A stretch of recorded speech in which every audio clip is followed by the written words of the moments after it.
just plain old welcome if you are new. Yeah, I don't know what to title this live when I'm able to make it public. If and when I make it public. Maybe something like desperately seeking liberty or got to be silver blood or something in that title or nothing. But anyhow, yeah, I got a little time to kill before I go scrounge through a very dusty tool room and look for smelting and melting and pouring. I pretty much got everything I need. I could use some more crucibles, in time online, and they just don't sell that stuff in the stores here. But I'll probably become a repeat customer to the I forget the name of the outfit on eBay. They had great feedback, and they deserve it because they got me my stuff like super ultra pronto. I got some kind of anvil in lieu of an anvil steel plate for stamping. I don't know what I did with it. I gave them good feedback though. I do not know if anybody is going to be tuning in, so I'm just kind of rambling and trying to figure out if my, oops, got to turn off the volume to that crazy fancy laptop.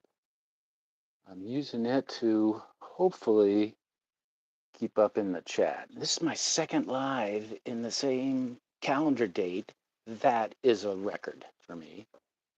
And also a record was that live only went just a tad, just a teeny bit over 1 hour at Liberty Bleed's special request. Who didn't show up? But that's not on him. That's on me because I am so tech unsavvy. Uh, and I'm not really fast at the clicking stuff. So hopefully he'll tune in, and maybe, just maybe, I might be able to do that where I ask him to join and send him the fancy email, which I will fail at, but it'll be fun to watch, or at least for me in hindsight. So in order to try to keep things moving along, I could talk faster, and I can talk fast, but usually on subjects that I'm really good at. And I'm really not good at anything anymore except talking stink about myself. Um, and I used to be pretty good at talking about golf, especially in front of a live crowd, paying crowd, by the way. That was cool. But that's, boy, wow, man, what is this, 2025? So it's been over 23 years since I left the golf business. It hasn't been 23 years since I performed, air quote, in front of a live audience, but a real audience. They were a paying audience, but they weren't paying me. I got paid in um, free stuff from, at a nightclub. And if it wasn't something that I wanted, I was able to convert it into something that I did want because I quit drinking. But yeah, so my itinerary. I'm searching for Liberty Bleed Silver. I'm sending out, maybe I'm fishing for him. Sending it out. I don't see any comments yet, but it looks like maybe either 8 people plus me are watching now, or um, or it's 9 people plus me. Oh, there they go. Or maybe I just went away. So we're down to 7. If somebody can hear me, or if I'm able to be heard, um, just put anything in the comment, even if it's a period or a comma or a emoji with a big yawning face. Let me know if my volume is working. Boy, it might not be. This microphone earbud combo thingy, I got it secondhand, and I'm not sure if it works. Okay, there we go. Giancarlo Capellan? I probably butchered that last name, but Giancarlo is pretty easy. Capellan? Hello. greetings. So that sounds Italian. So what is Italian for hello? I forget. It's working. It's been a while, man. Yes, it has. It's been a while since I've seen your name. I think I saw you during, ironically, Liberty Bleeds Silver. Hey, Joe Cavi, hear you, but what is this? An auction? No, this is not an auction. This is just this stuff here. I don't know if you can see my thing. Yeah, this stuff is just a backdrop. This is a silver collector type channel community thingy. It's Italian and Spanish, says Giancarlo. That's nice. You're multi-namal. I think I just invented a word. But anyway, Joe, yeah, nothing special. No pressure to subscribe or like or anything like that. In a nutshell, I'm trying to locate a channel friend who also talks about silver, but he talks about all kinds of stuff, plays the guitar, all kinds of stuff. So nothing special, unless you like Ron Paul. If you remember Ron Paul, that's kind of special. This is a fake, well, genuine imitation dollar bill. Look at that. There we go. That's a nice president. I don't know what he's got in his mouth. Oh, he looks like either a paper clip or a whistle hanging out of his mouth. Slick Willie. But just talking about all kinds of stuff, not always silver. Don't ask. Oh, hello, come back. There we go. Don't ask.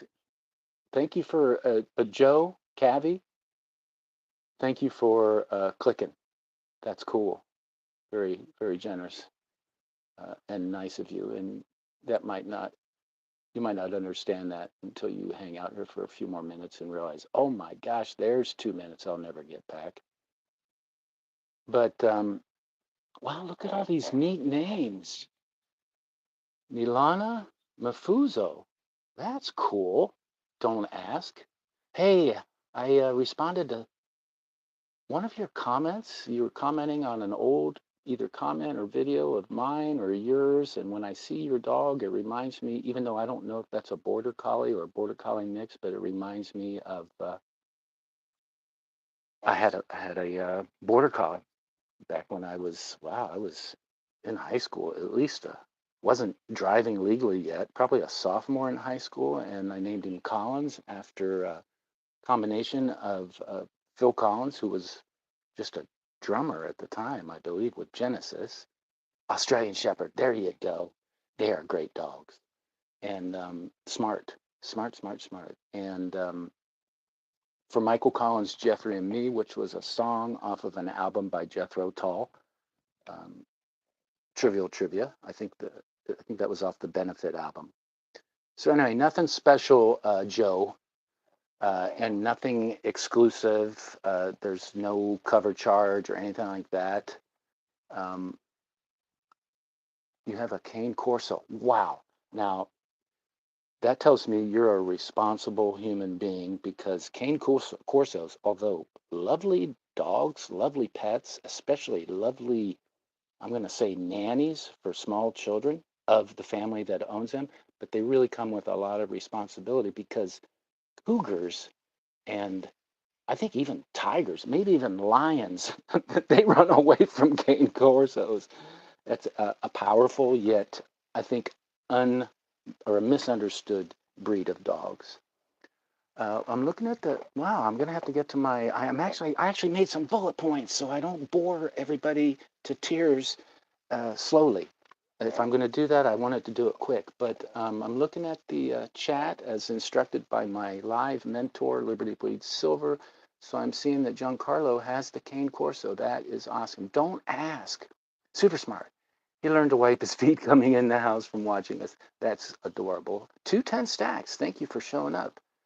Uh, Beyond loyal. Nice. Beyond. Even better. They are rough and strong, but very loving. I had a friend, well, an acquaintance, and they had more than one. Well, they actually would breed. They had a couple, and they would breed them very rarely, and they were breeding them only to have a replacement cane corso, uh, on hand for when the inevitable happens, especially for a larger dog like that. Their lifespan just doesn't seem to be long enough. It is never long enough. But yeah, I did dog rescue. I never came across a cane corso. This is before the internet, so I was dependent on going to shelters and pounds and stuff like that. And then occasionally, when the internet come around, I figured out how to get a website out there. So occasionally, I would run into different breeds other than Bull Terrier, which is my chosen, favorite breed, as it were. But I've never been a breeder. I had no. People used to say one of my first Bull Terrier, born in Hawaii, but ended up flying her to Ohio. Oh, you ought to breed her because she was smart as a whip and just super cute and loved humans. Kind of dog aggressive, animal aggressive, period. But and I learned a lot about that through rescue as far as whelping age and all that kind of stuff. But, oh man, you ought to breed her and make puppies. Why would I want to make? Why would I want to breed Bull Terrier puppies? They say, oh, so you can sell them. I want one. I'll buy one. I said, no, I just don't think I could part with a Bull Terrier. And then years later, when I got into rescue, I realized I could part with a Bull Terrier, but I didn't enjoy it. I enjoyed it, that little moment of joy where, hello, Bellows Forge, when are you planning on melting point? Very soon as I get some official eye protection, not from the splatters and spots and stuff that might splash up, but the flame intensity. Somebody mentioned it in a chat after I might have even asked a question about it, asked for advice. And so my next step is going to be to scrounge a tool shed that I haven't thoroughly gone through yet, at least the shelves. It's very compact. I live in a thrift shop. Everywhere I go, it looks like a thrift shop. But anyhow, and if it's not there, I'm just going to go to Lowe's or City Mill or Hardware Hawaii or what's the other one, Home Depot, and just, bite the bullet and pay retail for one. But yeah, matter of fact, and you are, let me see, Bellows Forge is either second or third on the list of um, pre-determined recipients. We got Steely the Stacker, Bellows Forge, and if my efforts at sculpting a forge fail, I'm gonna just make you a, and you can pick between whether you want a harmonic or a maple, or I might be burning some Apmex bars in protest to support Blue Chip Stacker and Vegas Stacker because of their recent experience with Apmex. And so, yeah, and so if I fail at the sculpting stuff, which I'll know pretty quickly or not, um, especially the bellows. I mean, that it sounded easy at first, but then the more I've thought about it, and I did Google, and oh man, I am not that good. And then, of course, Liberty Bleeds Silver. Um, Let me see, people that have been sending me stuff for no reason at all. Although I guess a couple times I must have clicked or typed the right thing into the chat in order to win a giveaway type thing. So, uh, World Money Wins. Uh, Phoenix, I think, just recently sent me a Christmas card with a really neat silver bar in there that I am going to use as a mold when I start doing sand casting and stuff. Um, and some other people whoever sends me stuff, I get. Now Steely went above and beyond the call of duty. I did manage to kind of soothe my procrastination with getting to pouring silver with a really cool Pittsburgh Steeler Aloha shirt, but no, I don't feel right yet, and I'm keeping records. I got logs, like for instance, Wolf Metals. I've been saving some Israeli coins. Where'd they go? They're somewhere, and and then I kind of put. I think I sent him a chip already, but I put off sending the Israeli coins because I'd already addressed the envelope with the whatever it was I sent him, poker chip, and because I want to get him a custom pour. So worst case scenario for Bellows, it's just going to be a plain old very amateurish pour, either 3 or 4 9 silver, depending on whether you want harmonic or what's it, maple. It should be lactose tolerant, and because I'm going to burn those milk spots off, and they're not that milky, but enough. And Jen's just, I've got, a custom stamp. I've got capital letters and lowercase letters, and I will customize the bellows forge pour one way or the other. And they get you, there's some custom stamps. I call them stamps. They're hardened steel, I don't know, designs that if you turn them upside down and bang it hard enough with a hammer onto some silver and or gold and probably other stuff, that it imprints a design. So the only one I got that's not an alphabet, generic one, is a bull terrier. It's the cutest thing. It came from Latvia and it got here in a week. Crazy, off of eBay. Crazy. I do trust eBay. I've never had any bad luck with eBay, whether it be buying or selling. One time I had a cast iron stove that I probably shouldn't have tried to sell it online because of shipping, but I did. And at that point, I used UPS because it was cheaper and it did show up damaged. And that's when I found out that, oh, yeah, cast iron can break. I forgot. But it was a good transaction and they understood and they got reimbursed and all that kind of stuff. It was not a big deal. Um, they had a claim because I sent everything out with insurance. And I can't remember whether that was an international ship or not. I learned the hard way that I did not like shipping outside of the United States because of customs, and I just couldn't go down to my post office, which is about, I don't know, approximately 119 yards from my house, and get her done.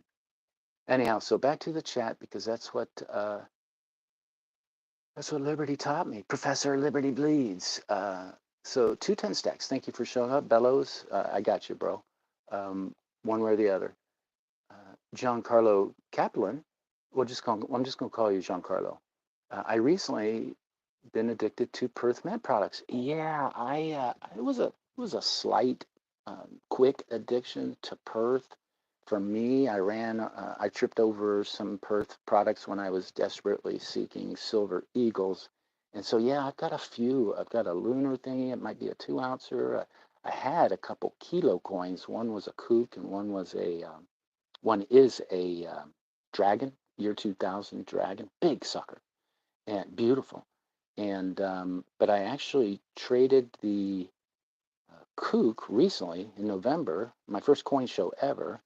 Traded it for ounce for ounce, spot for spot for mostly silver and 1/10 ounce Canadian gold coin, commemorative type thing.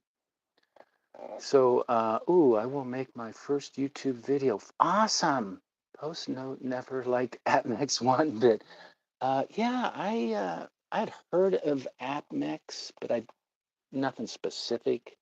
I didn't pay attention to stacking. I didn't even call it stacking until I met you guys about, I don't know, 4 or 5 months ago. I called it prepping.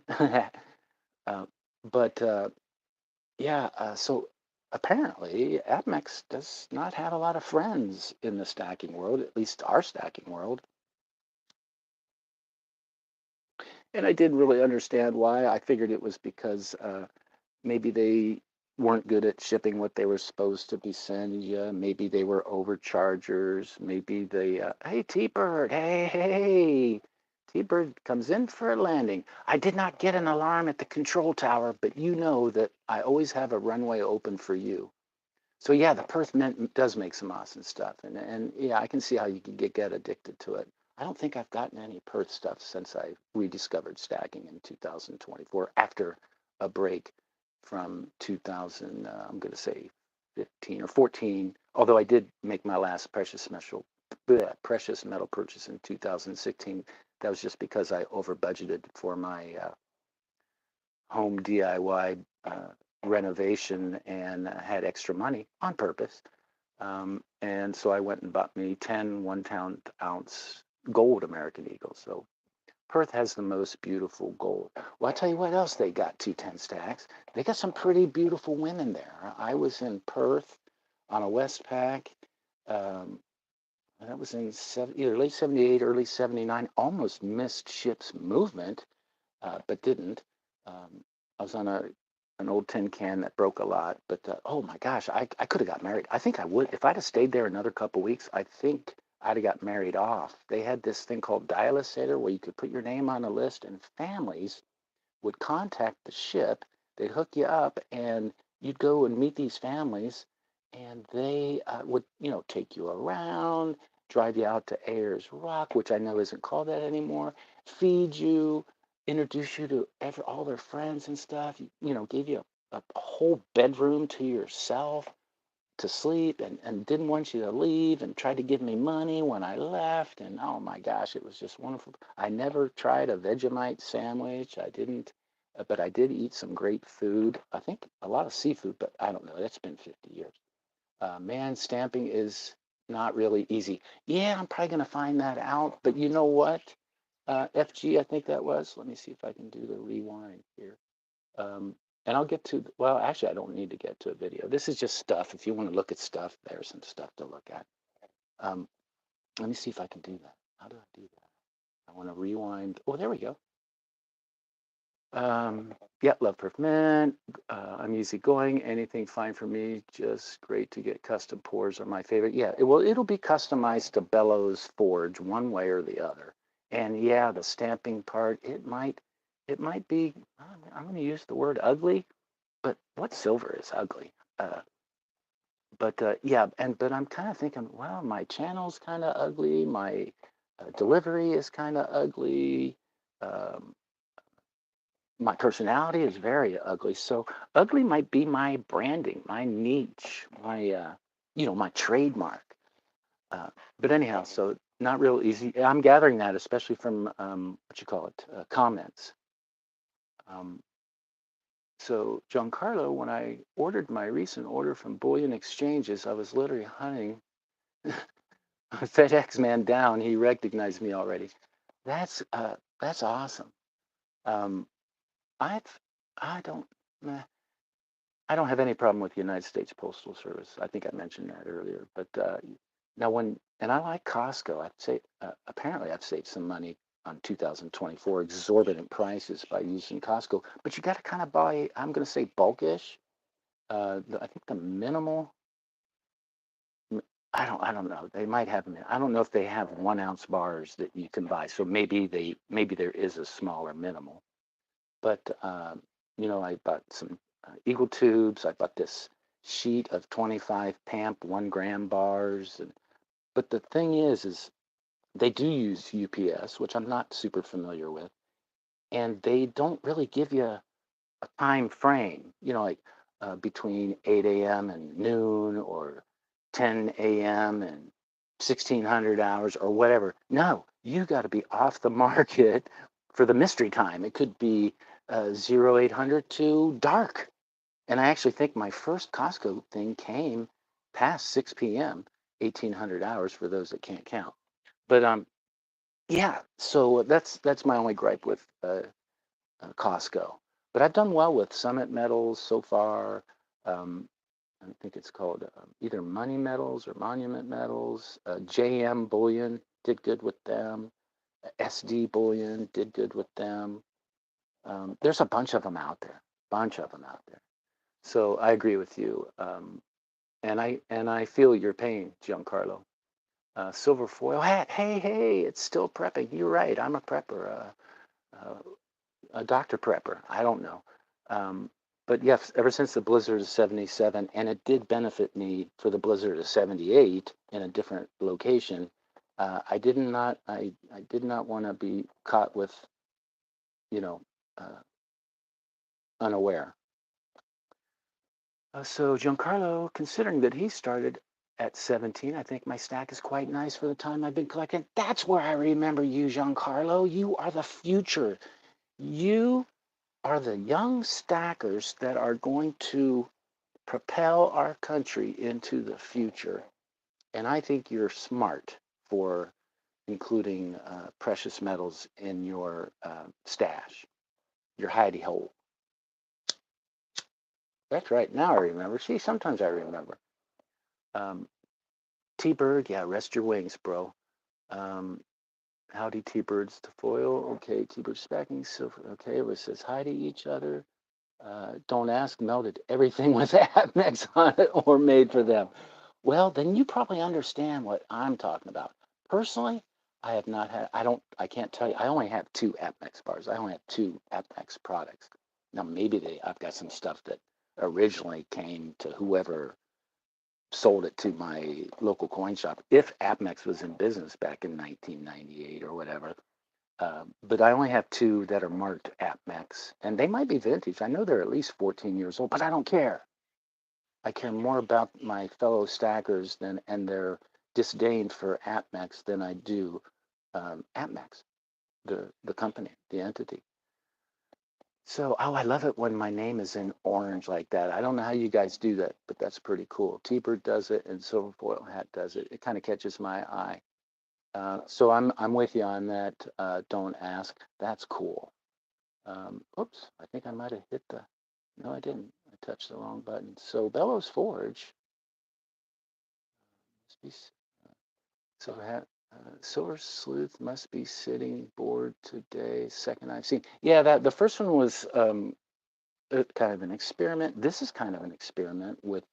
It might be a failed experiment to see if Liberty finds this.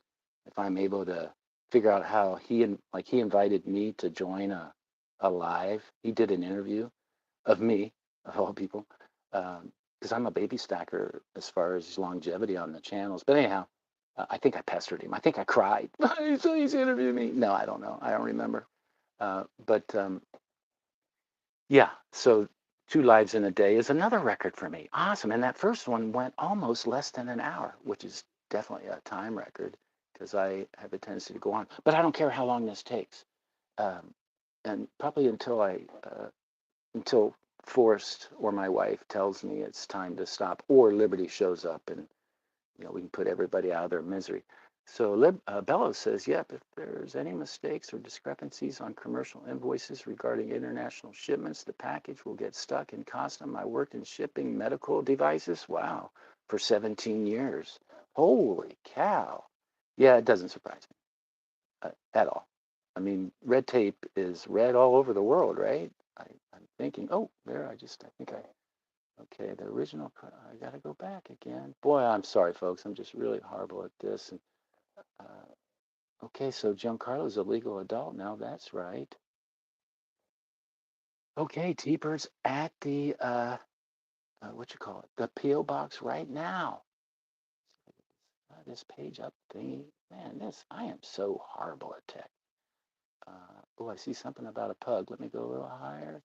And I'm going to get through this real quick. Okay, so we're at the discrepancies of medical devices. Keep going down, down, down, down, down, going down. People saying hi to each other. Giancarlo laughing and crying at the same time. Um, More salutations from Silver Foil Hat, T-Bird stacking. Giancarlo, American is the opposite of that. um, Bellows Forge, greetings, salutations, more of that. Like a pug. Pugs are cool.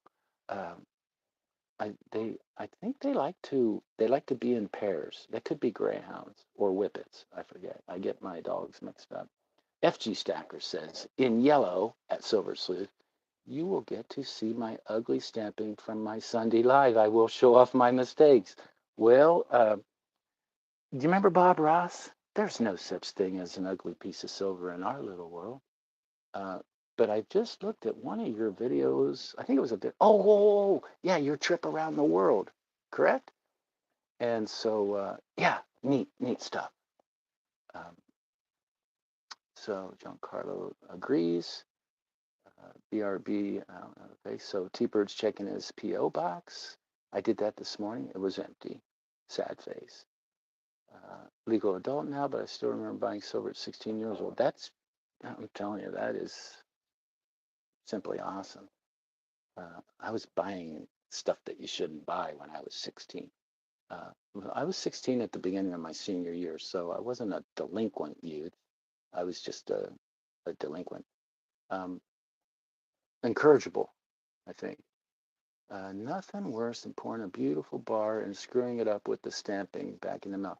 Yeah, don't ask. I hope I hope I have to deal with that kind of problem or situation. I can't imagine myself pouring a beautiful bar, but I can imagine myself screwing up a bar with the stamping. But you know, if it's really bad at first, uh, I will, just either keep them or remelt them and just keep going until I, am able to produce something that would be worthy of Steely the Stacker or Bellows or any of you folks out there. And I'm going to make real small channel swag, but uh, now that I've been reading about stamping, maybe not. No, I will. Even if it's just that Bull Terrier stamp on there. I mean, who's stupid enough to just put a Bull Terrier on? Let's see, Bullion Terrier. Maybe that would work. Anyhow, so the original prepper upper. Yeah, I'm not the original. And certainly I was a prepper before my father because we took turns holding that border collie, Collins, back and forth, barely keeping the temperature in the very small room that we had to cordon ourselves off in just to stay alive and keep the temperature at 32 or above. That was fun. For 10 days. That was only 10 days, right? I will never eat Lipton instant green pea soup again in my life. But let me see. So FG Stacker, got to make mistakes. That's how we learn. I agree, Bellows. Don't ask exactly. I thought I may keep a couple of these. Yeah, yeah, no problem.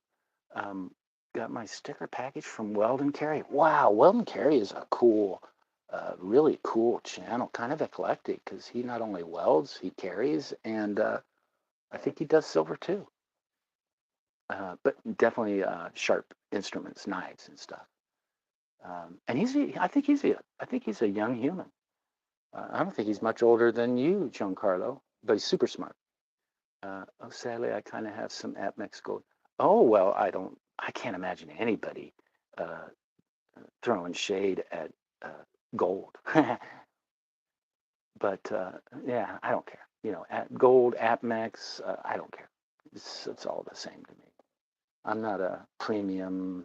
I believe premiums exist, but I don't care about trademarks. I tell you, I like the custom pour stuff that people make, but other than that, I don't care if it says anything on it. I am partial to my Eagles, but that doesn't mean I don't like maples and harmonics, whether they're milky or not. I don't care. I've got in 2024, which I've got some of this stuff right here. I don't know if my finger's in there because my fancy pre-owned tripod is blocking my view. Oh, and there is a delay between that and the laptop, apparently. So I got a 2025. Wow, speak of the devil. I got a 2025 Britannia. I'm trying to remember where I got this. I don't keep notes because I don't care. Less evidence. But probably, maybe it was a starter pack thingy. I don't know. Doesn't matter.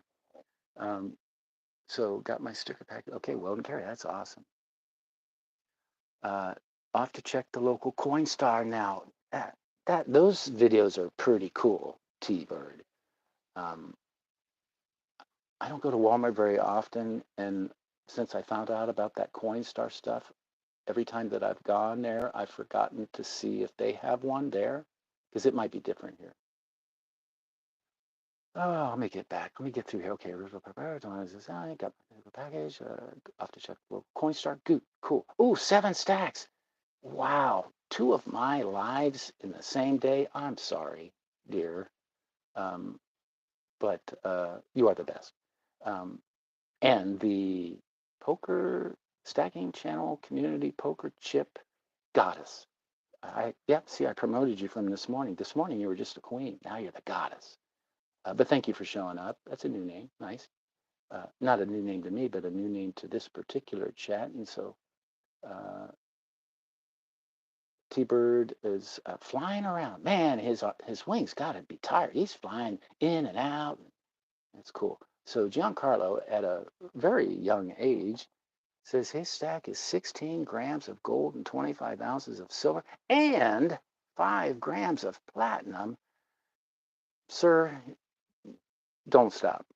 Don't stop. You know, I don't know if maybe you do watch my videos. Some of you. At the very end of my videos, my patented, branded, niche tagline is buy what you can when you can, while you still can, at the best price you can, without neglecting other priorities, obligations, and investments. And I believe that Giancarlo has probably got that figured out at such a young age, buying his first ounce of silver at 16 years of age. I'm not jealous. Yeah, I am, a little bit.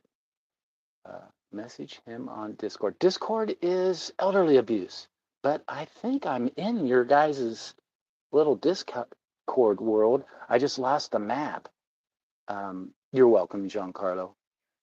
Oh, I'm still here, Silverfoil hat, multitasking. Oh, T-Bird is a so he's he's got two wings, but if you think about it, he got two wings and what do birds have at the bottom? Feet. Got two wings, 2 feet, and maybe he rides his bird. So if he rides his bird, he got 2 other feet and 2 other arms and hands. Yeah, that's neat. 210 stacks shares. Been stacking and collecting on some level for 50 years. 210. Oh man, welcome to the club. You are a kindred spirit. I hope you made wiser decisions than I did back then. Although 50 years ago, what was that puts me at 15. No, I was not making wise decisions at the age of 15. Um, but I knew enough to take silver out of my change. And by 15, I knew enough to ask the bank teller or peer over their teller window to see if they had any silver coins in their tray, you know, the little rack. That would be a cool thing to have, an old, might be considered vintage now, bank teller change rack holding gizzy thing. Oh yeah, those Volcambis are cool. You can break them apart. That's pretty neat. I think I had that idea long ago, or I stole it from a fictional novel that I read once. But yeah, I should sue somebody. Uh, Silver Hat says, do a video on it. Yeah. Let me see. I actually did a firework video probably 5 hours before midnight here. You guys were already popping corks and stuff and uh, dodging streamers. But yeah, on the very small neighborhood that I live in, kind of secluded, but not too bad.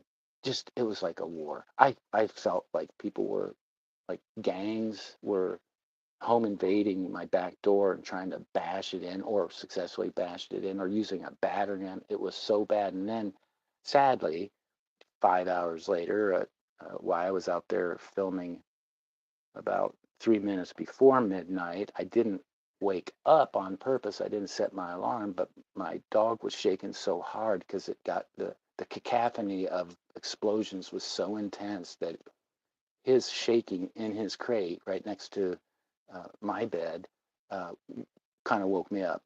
And, you know, I have been trained to look at my cell phone when I wake up and say, oh my, wow, maybe I'll go out there and, you know, film the chaotic evil hell. And I did. And then turns out about 5 miles from where I made that video, I don't think I posted it because it's so sad. At least 4 people are dead from a huge explosion from technically an illegal fireworks mishap. Now that's a big stink. Now the governor, the mayor here is the mayor for the entire island. The entire island of Oahu is under the umbrella of the city and county of Honolulu, and the governor, he's the governor of all the islands, and each island has their own mayor. I'm not sure if Lanai has a mayor because only about 100 people live there, and it's a private island, and even Zuckerberg couldn't go there if he wanted to, unless maybe if he paid him enough. So anyhow, I think I've gotten down to the chat, and don't ask, what do birds have at the bottom? Oh, feet. Yeah. Oh, oh, you're making, that's fun. Sorry, don't ask. I got issues. I do. You know, I'm elderly. I have senior moments all the time. I mean, I'm to the point now where I have senior periods, and not in the kind of uh, kinky way some of you folks might think, but yeah, I have issues. Plus, I've had two skull fractures. I used and abused and enjoyed all kinds of different substances in my youth. Plus, alcohol and all that. But so Bellows says, Silverfoil Hat, you're still pretty young. That's good, and you're starting early. Yeah, man, I tried to talk to my oldest nephew when I gave him a silver eagle for his date of birth to commemorate his date of birth, 1998. And yeah, because he was talking about, I think he brought up Dave Ramsey, and then so I was trying to plant the seed, and so I said, do not give this away, do not sell this. You don't have to hide it, but keep it and Google it. So I haven't gotten back to him, but he's an electrician apprentice, almost done with his apprenticeship. So I don't know what's next after that, journeyman. But yeah, I'm not worried about him. But other than I worry about him because he's my only oldest nephew. But he seems like he's really grown up a lot in the last 5 or 6 years. Getting a girlfriend that I think he might marry. I hope so. She's adorable. And they live Kauai, which is a real small town atmosphere, and he's got a well recognized last name there. He's a fourth generation pig hunter too, a wild boar hunter. So back to the important stuff, the chat. Silver's got everyone around him at least buying 1 ounce. Good, spread the word. But don't forget the loose lips sink ships. If you need any hiding tips anonymously, kind of down on the down low type thing, send me an email or a private message or something like that, and I can share with you some ideas that I've not heard anybody else on the YouTube talk about. I mean, everybody knows basic burying, but I don't do basic burying. You could come here with, I don't know, I'm sure some alphabet agency could eventually find what I got, but I don't do it all at the same property. Gardening is one of my talents, I guess. I'm good at it. I'm very meticulous at it. And I do it for relatives that I know are never going to be selling their house and that property or build an ohana or additional dwelling unit into their beautiful gardens that they just rave over and constantly thank me for doing for free.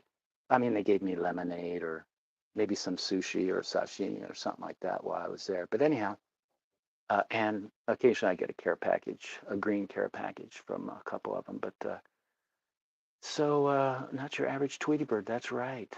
T-bird is a frequent flyer. Talons and claws. See, so Bello says once he gets his 3 in transit giveaway wins, I'm probably going to record a shorts video on my recent wins. Well, that'd be great. That would be busting your video posting cherry if I'm correct or not. I look forward to seeing that. Or not. I mean, you don't have to. You can tell me the story in a chat, and I would love that. So T-Bird kind of wants to do a pour tonight, but it's cold in my area. It's about 30 degrees Fahrenheit. Yeah, it was a chilly 74 today during my first video at 0500 or 530 or something like that. I feel your pain. I feel your cold pain. And Giancarlo says his work. Now, he's not only collecting silver, he works. And he's making a goal to buy about $250 a month worth of silver and about 200 in stocks. Well, that's great. I'm not down on stocks, folks, just because I sold everything a little too early because my paranoia has saved me in the past 40 years, but it's also, I guess, technically costed me a little bit of money because I pulled the trigger or pulled back the trigger too soon. So I got rid of everything in August. I'm a blue chip dividend kind of guy. I like to set it and forget it, but not forget it. And I get antsy. I get weird feelings. I don't have a crystal ball. I mean, I do. I made it up out of tin foil just as a joke. But yeah, I dividend blue chips are great, but there's all kinds of techniques. And now with you guys, we've got all this computer stuff going on, and you can trade on your phone. Oh my gosh. But my only advice, and I don't give financial advice, and who would take it anyway, but keep meticulous records when it comes to anything that Uncle Sam and his alphabet agency uh, could find or keep track of. And I lost it in a boating accident, just doesn't cut it. Anyhow, it might if you're lucky. I doubt it. So good for you, Giancarlo. Man, I am adopting. I will adopt you. Um, Don't Ask says me too. Two auto furnace help heat up in your shop when you're pouring? And that's a good question. I would think a little bit, at least in the general or the immediate vicinity. But I remember what it's like to uh, try to do stuff in the cold. Not fun. Next major goal for Giancarlo is buy me a rifle now that I legally can. I need to protect my stack. Well, I don't disagree with you whatsoever, but I'm in the land of the Second Amendment, and I sold every single pew pew and freedom seed that I had collected over 50 plus years at a big auction, and my auctioneer only charged me 5% commission on pew pew and freedom seeds. And wow, it was belly good to me. I probably had at least a dozen um, barely fired Ruger 1022s, different finishes. I had a green camo, a digital camo. I had a gray digital camo. I had a multi-cam. I had the blue navy digital cam that by the time I was even able to share it with somebody else, a couple of my pew pew buddies, uh, they had already, the Navy already made that pattern obsolete. So yeah, I don't know. Somebody did good on that, but I did really. I had an octagonal Remington. I did a little bit of research on it at gun shows, not the internet. It was before when I found out it was probably a youth rifle. Very cool. But yeah, I would too. But I don't. I've got a pellet. I've got a Gamo.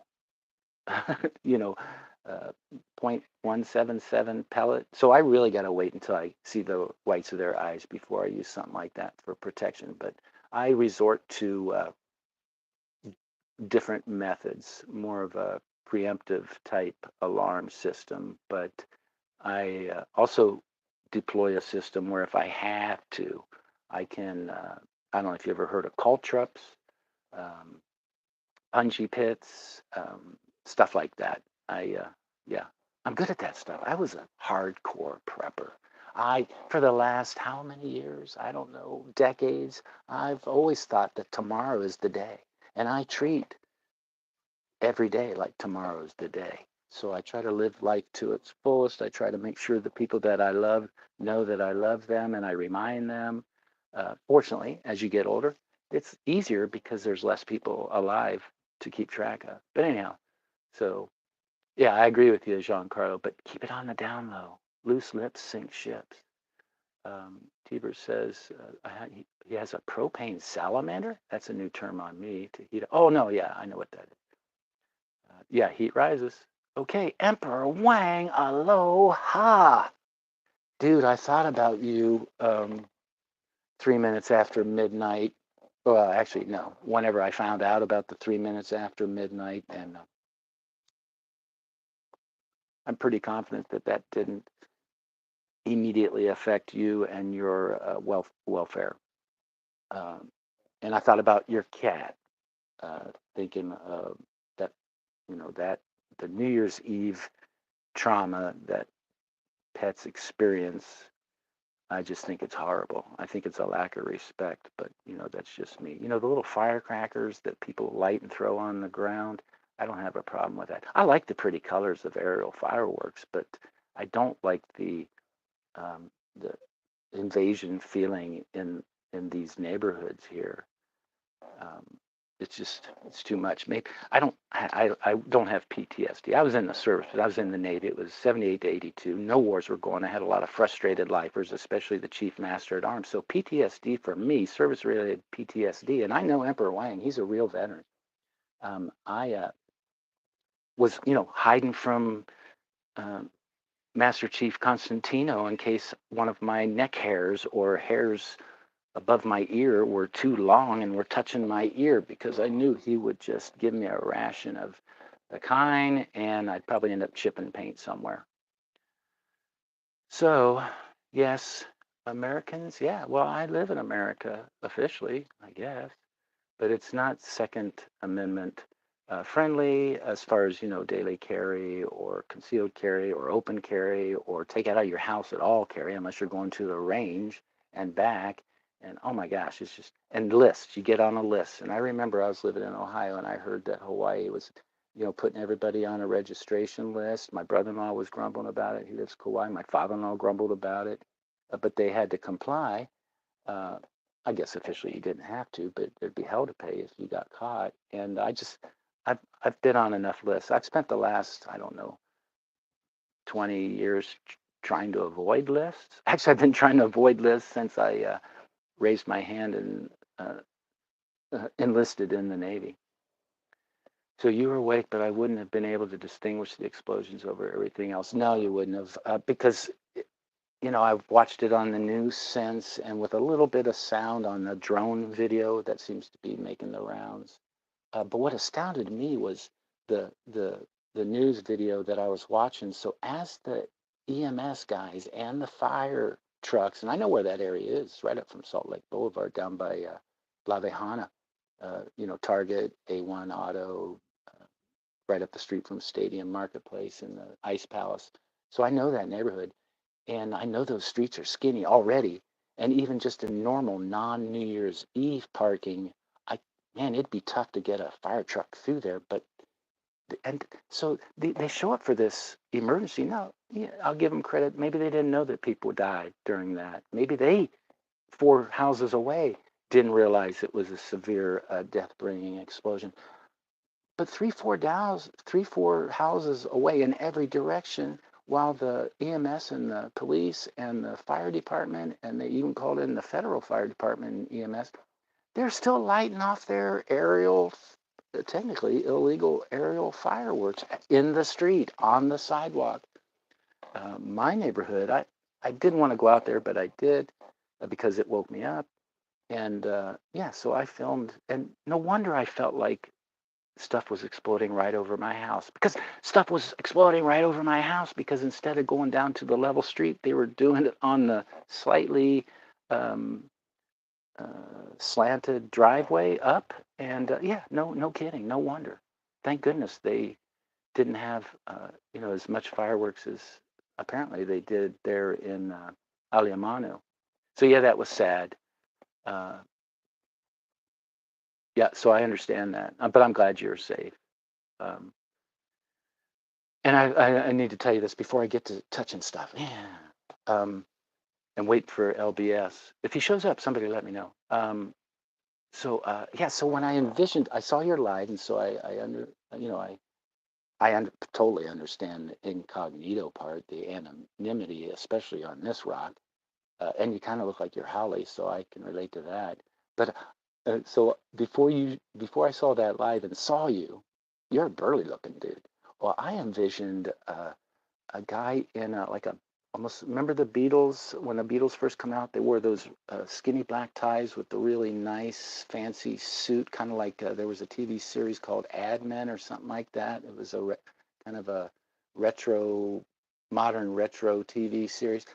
And I didn't picture with shades. I picture with those horn rimmed glasses with um, what's that hair gel that they sold, not electric shave, but there used to be something that they put on, used to comb their hair back in the 60s. So yeah, that was kind of cool to see the real you. Okay, so T-Bird, thumbs up. Cool, T-Bird, excited to see it. Okay, so I've got a lot of stuff here, nothing too interesting. I thought this was cool.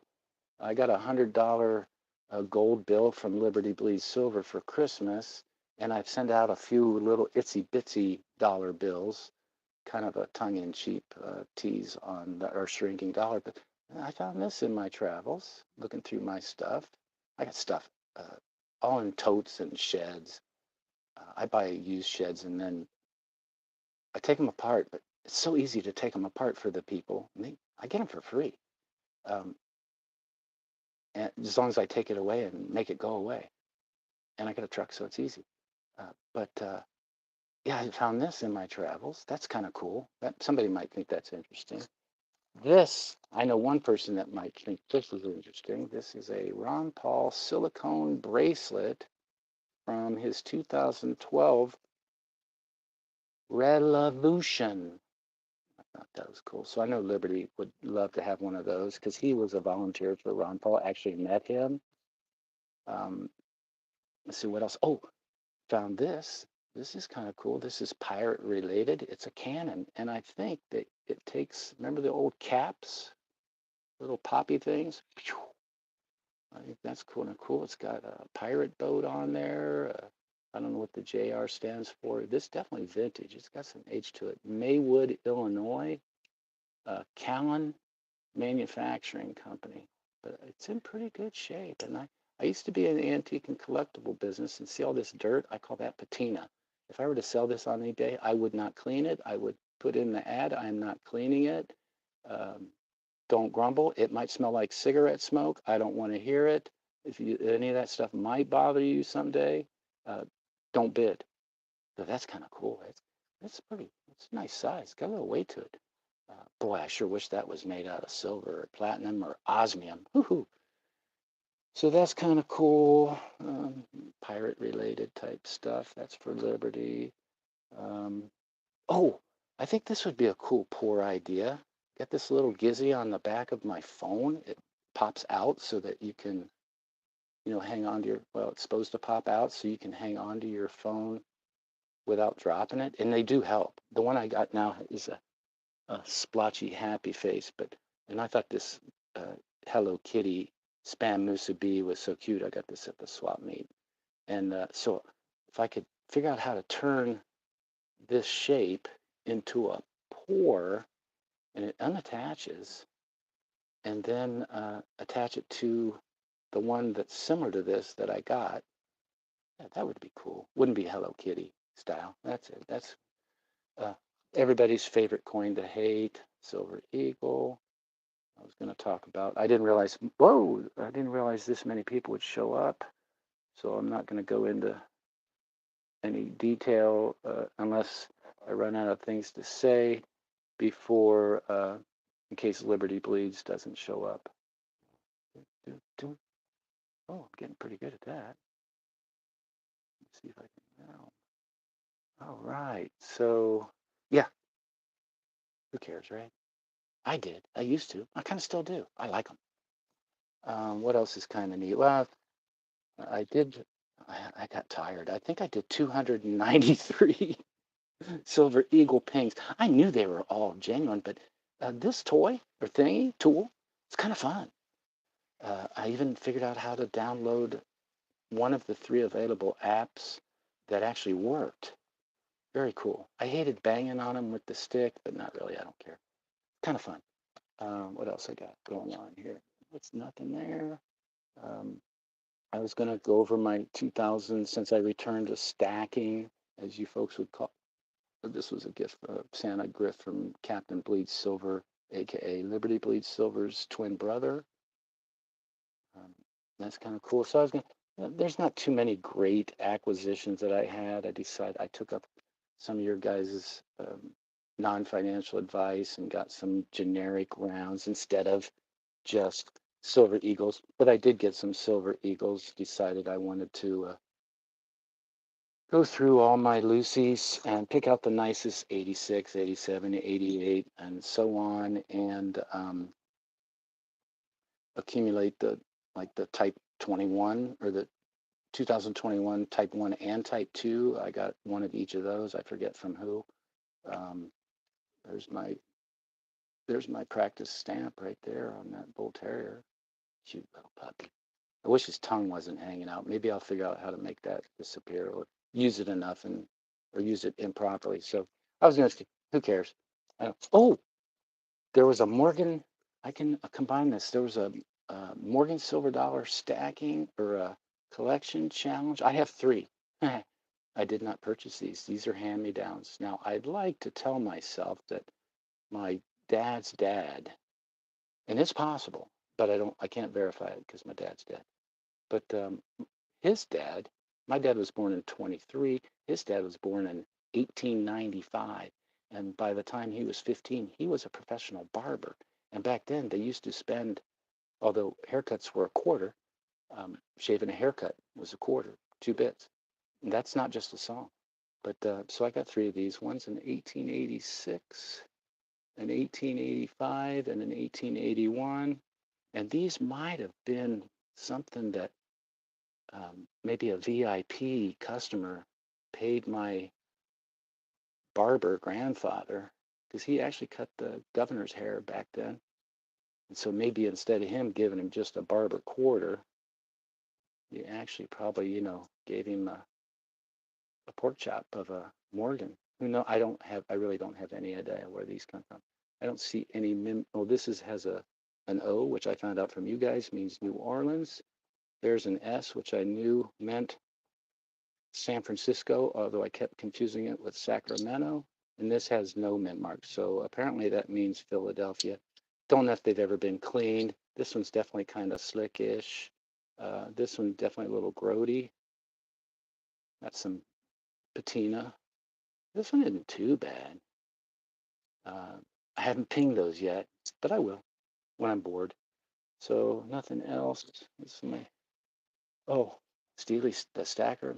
He's an alchemist. He makes his own silver. He sent me this. I will not turn that into anything. I'll just keep it for posterity's sake. Maybe a nice custom mold. 007's on there somewhere. 999. Fine, fine, fine. World Money Wins. This is just stuff I got in 2024. What's my? Oh, this is kind of neat. A neat acquisition in 2024. A double maple leaf with a privy mark.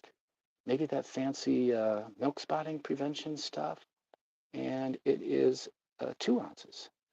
I traded. This was part of my kilo trade at the first ever, and maybe my last ever coin show in Honolulu.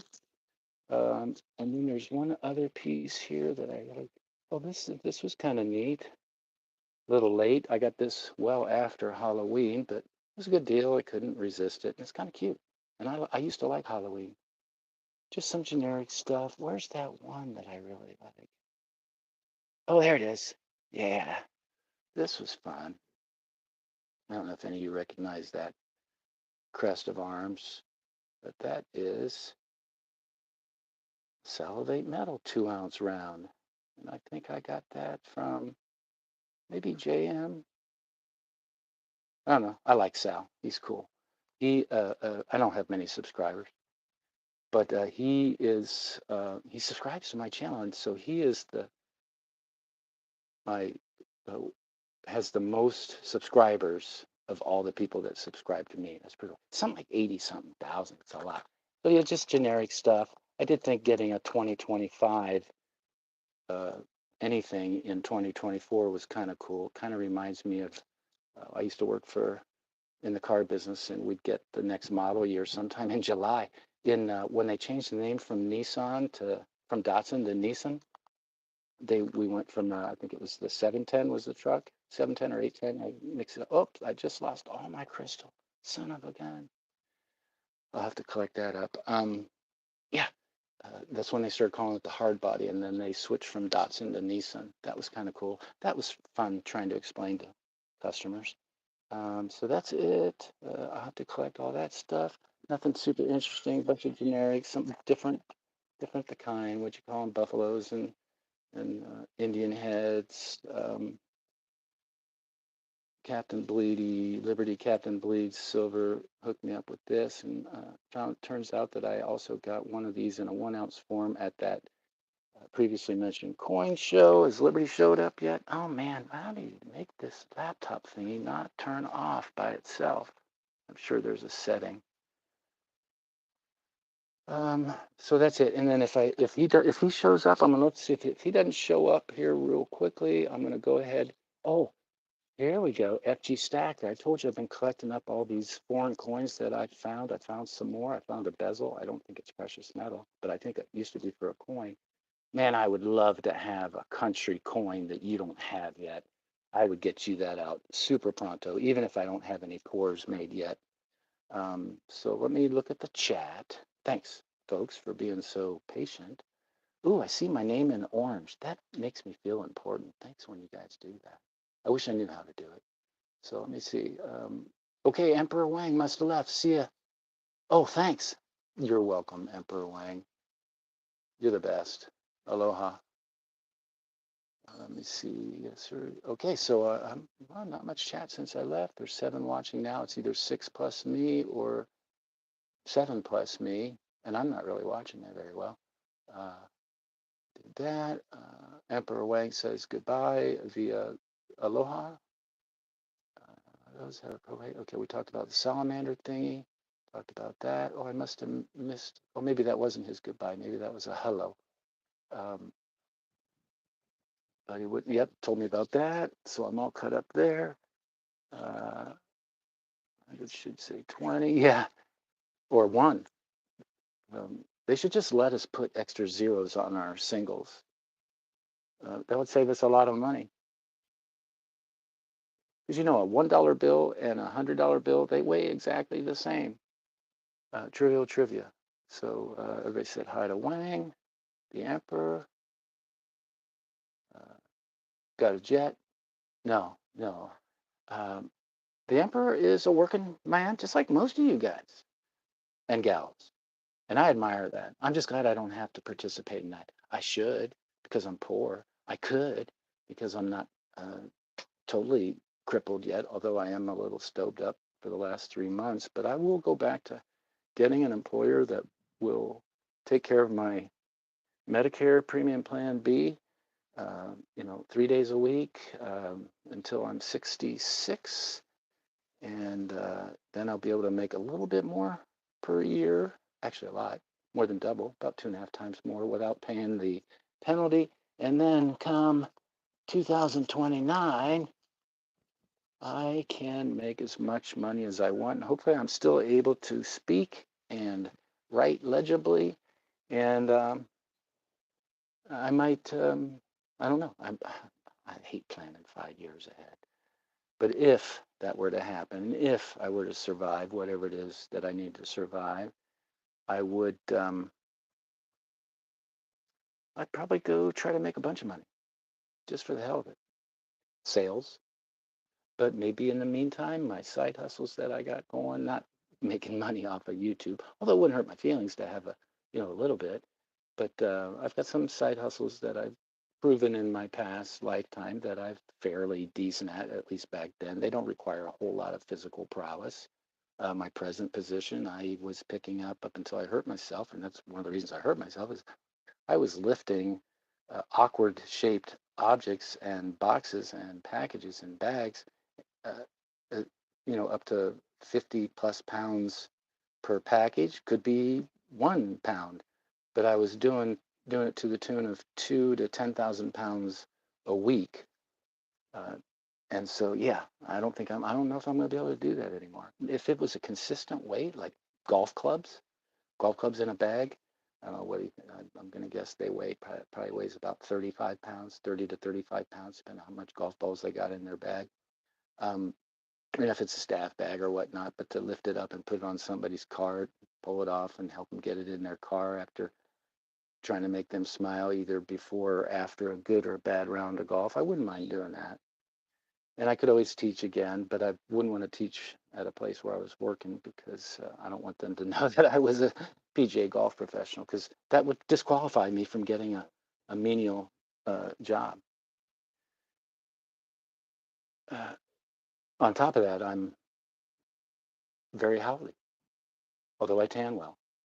Um, so FG Stacker says, love the pinger. He loves the pinger. LBS works this time of day. Yeah, he's another working stiff. I don't begrudge him of that. I doubt if I'll be able to stay on live until he's done working, but who knows? I'm retired. I ain't got nothing else to do. I do have to look through my tool shed to see if I got some eye protection welding type glasses, and then I'll end up going to Home Depot probably because it's closer tomorrow to get that handled, because I'm thinking, I don't know, there's a chance. I mean, I never would have dreamt I'd have found something like this. This isn't mine. I didn't buy this. I would call this an inheritance now, and I've earned it. But I think I still could pick up a 115-pound human if I had to. And my mother only weighs about maybe 102. And my wife, my 114 or whatever. So yeah, I'm still able to earn my keep. So FG Stacker in yellow or orange at Silver Sleuth says, I use the app Ping Coin, PINGCOIN. That'll be easy for me to remember because out of all the golf clubs that I've owned, and most of them were free, the only set I brought to Hawaii with me was a set that I actually paid for. I didn't pay the collector's price. I took them in as a trade-in, but I had to pay its true value to my head pro at the time because it was actually his inventory. And yeah, Ping I2 plus, no plus. Still got the original ZZ Light shafts. And yeah, good fun. I'll play golf again if my back allows me someday. So Giancarlo honestly says, I had my first Silver Eagle and kind of just didn't enjoy it that much. I feel like the U.S. Mint is just super lazy and boring compared to... Oh! Boy, that scared the living daylights out of me. My phone just rang. Apparently I haven't spammed that person yet, or declared them spam. You are spam. You're spam. So he uses, FG Stacker uses an app, a pinger app called Ping Coin. And I think I mentioned that that would be easy for me to remember, but I'm probably going to write it down because old. Bellows Forge in orange print, again, an orange box. Uh, oh, before that, FG Stacker, so far, yes, numismatic value. I must have missed a message, but you guys didn't. Um, so regarding the Morgans or Peace Dollars, if you want a coin ring, send 3 of them to 3D Woodworks, and 2 of them pay for him to make the third one into a custom ring. Well, if I acquire some uh, other Morgans, one of them would be a well, actually, it would be a 1923 Peace Dollar. And because I'd won one of those for my dad. If I were to do a Morgan, I'd want an 1895. And so I'll consider that. I'll have to write that down because there's no way I'll remember that. Although I might because I see JT, I think it was JT or 3D Woodworks. I see there's a couple coin makers on there. And I've seen 3D. I think he made one for maybe My Silver Journey or somebody, and it was really beautiful. But I'm not a jewelry guy. I have one piece of jewelry that I wear. I was wearing my crucifix on a gold chain, an 18 karat crucifix, and a 14 karat, very, very small, thin, kind of feminine chain. But I took it off when I was getting all those x-rays and CT scans and stuff, and I just haven't put it back on yet. But this is my Hawaiian heirloom jewelry. It's 45 years old. It's 14 karat. This stuff, this Blani, it means heavenly. It's my wife's name. That's enamel, black enamel, and it's probably on its 4th or 5th re-enamel. Kind of neat. The company that did it, say, oh, lifetime free re-enameling, but they're no longer in business, so you actually got to pay to get that done now. But I appreciate the information on the coin rings. Those are cool. Now, I remember as a kid, somebody, they were taking it and drilling a hole and then using I don't know what they were doing. I don't know if they had all those fancy presses and stuff. Maybe they did, but I do know this much. They used to beat it with a big, heavy spoon to get its shape and turn it into a coin ring. That was back in the day. And maybe I imagined that or dreamt it or hallucinated it. Hard to tell. Yep. So yeah, that's a great suggestion. Thank you. I most likely will not do that because I don't like buying stuff. I appreciate artisan work and talent, and I appreciate that they need to be rewarded for the the transference of their artistic abilities into their art for other people. I totally dig that. I've sold stuff that I've made, artsy, spartsy, craftsy, waxy type stuff. I used to make quivers out of coyote hides. I used to collect deer antlers in the spring. We called them sheds. You just walk a fence line when a deer jumps over and lands. His head goes down too far, antlers hit the ground, boom, instant deer antlers. I harvested a few bucks in my lifetime, but I was always after meat, not antlers. Um, yeah, so I've learned how to do some crafts because I'm cheap. I saw some beautiful Indian beadwork at a store once. This is a long time ago. And I said, oh man, that's cool. And that's back when I would buy stuff. But when I checked out the price, I said, oh, that's not that cool. And so I learned how to do my own beadwork. So I ended up getting a loom, and then I got a bigger loom and, graph paper. And then I started doing research on the Smithsonian Institute and National Geographic. And yeah, I made and sold all kinds of neat stuff. Uh, Bull terrier statues made out of polymer clay. Yeah, really, really cool stuff. Um, so I think eventually I'll succeed. At the very least, I will succeed in satisfying my own tastes in forged silver goodies stuff, whether it be bars or I think it would be neat to have a golf ball marker you use on the green. I'm sure they'd get lost a lot. Um, okay, Tieber says he tried long ago with a spoon and a coin. It didn't work very well. Yeah, especially compared to all these fancy presses they got and annealing and all the tools. Yeah, that looks a lot easier. You gotta be pretty dedicated to your hobby to put that kind of expense out for it. But 40 ounces retired. All right. Yeah, I'm retired. Sorta.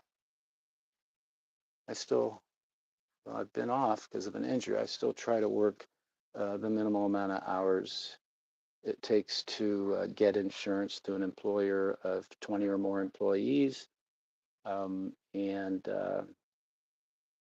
stay under the threshold of um, earned income versus my Social Security benefit. That the only reason I have to go to pay attention to that is because I took my Social Security at 62 and they have earning restrictions. But I can get by on it because, again, I don't, this is not financial advice. I don't give financial advice, although I'd give tips on in different forms. But, you know, stacking's great. It really is. But I didn't start stacking until I had all my preps. I didn't want to go through another blizzard of 77 holding the dog and begging for some food from neighbors that had gas heat instead of all electric. I understood about investments, real estate, blue chip stocks, dividend paying stocks. I also accidentally, well, one of my members actually, both of them, there was the guy that owned the insurance company and then one of his, he was a good golfer, George. He, they got me into whole life insurance annuities.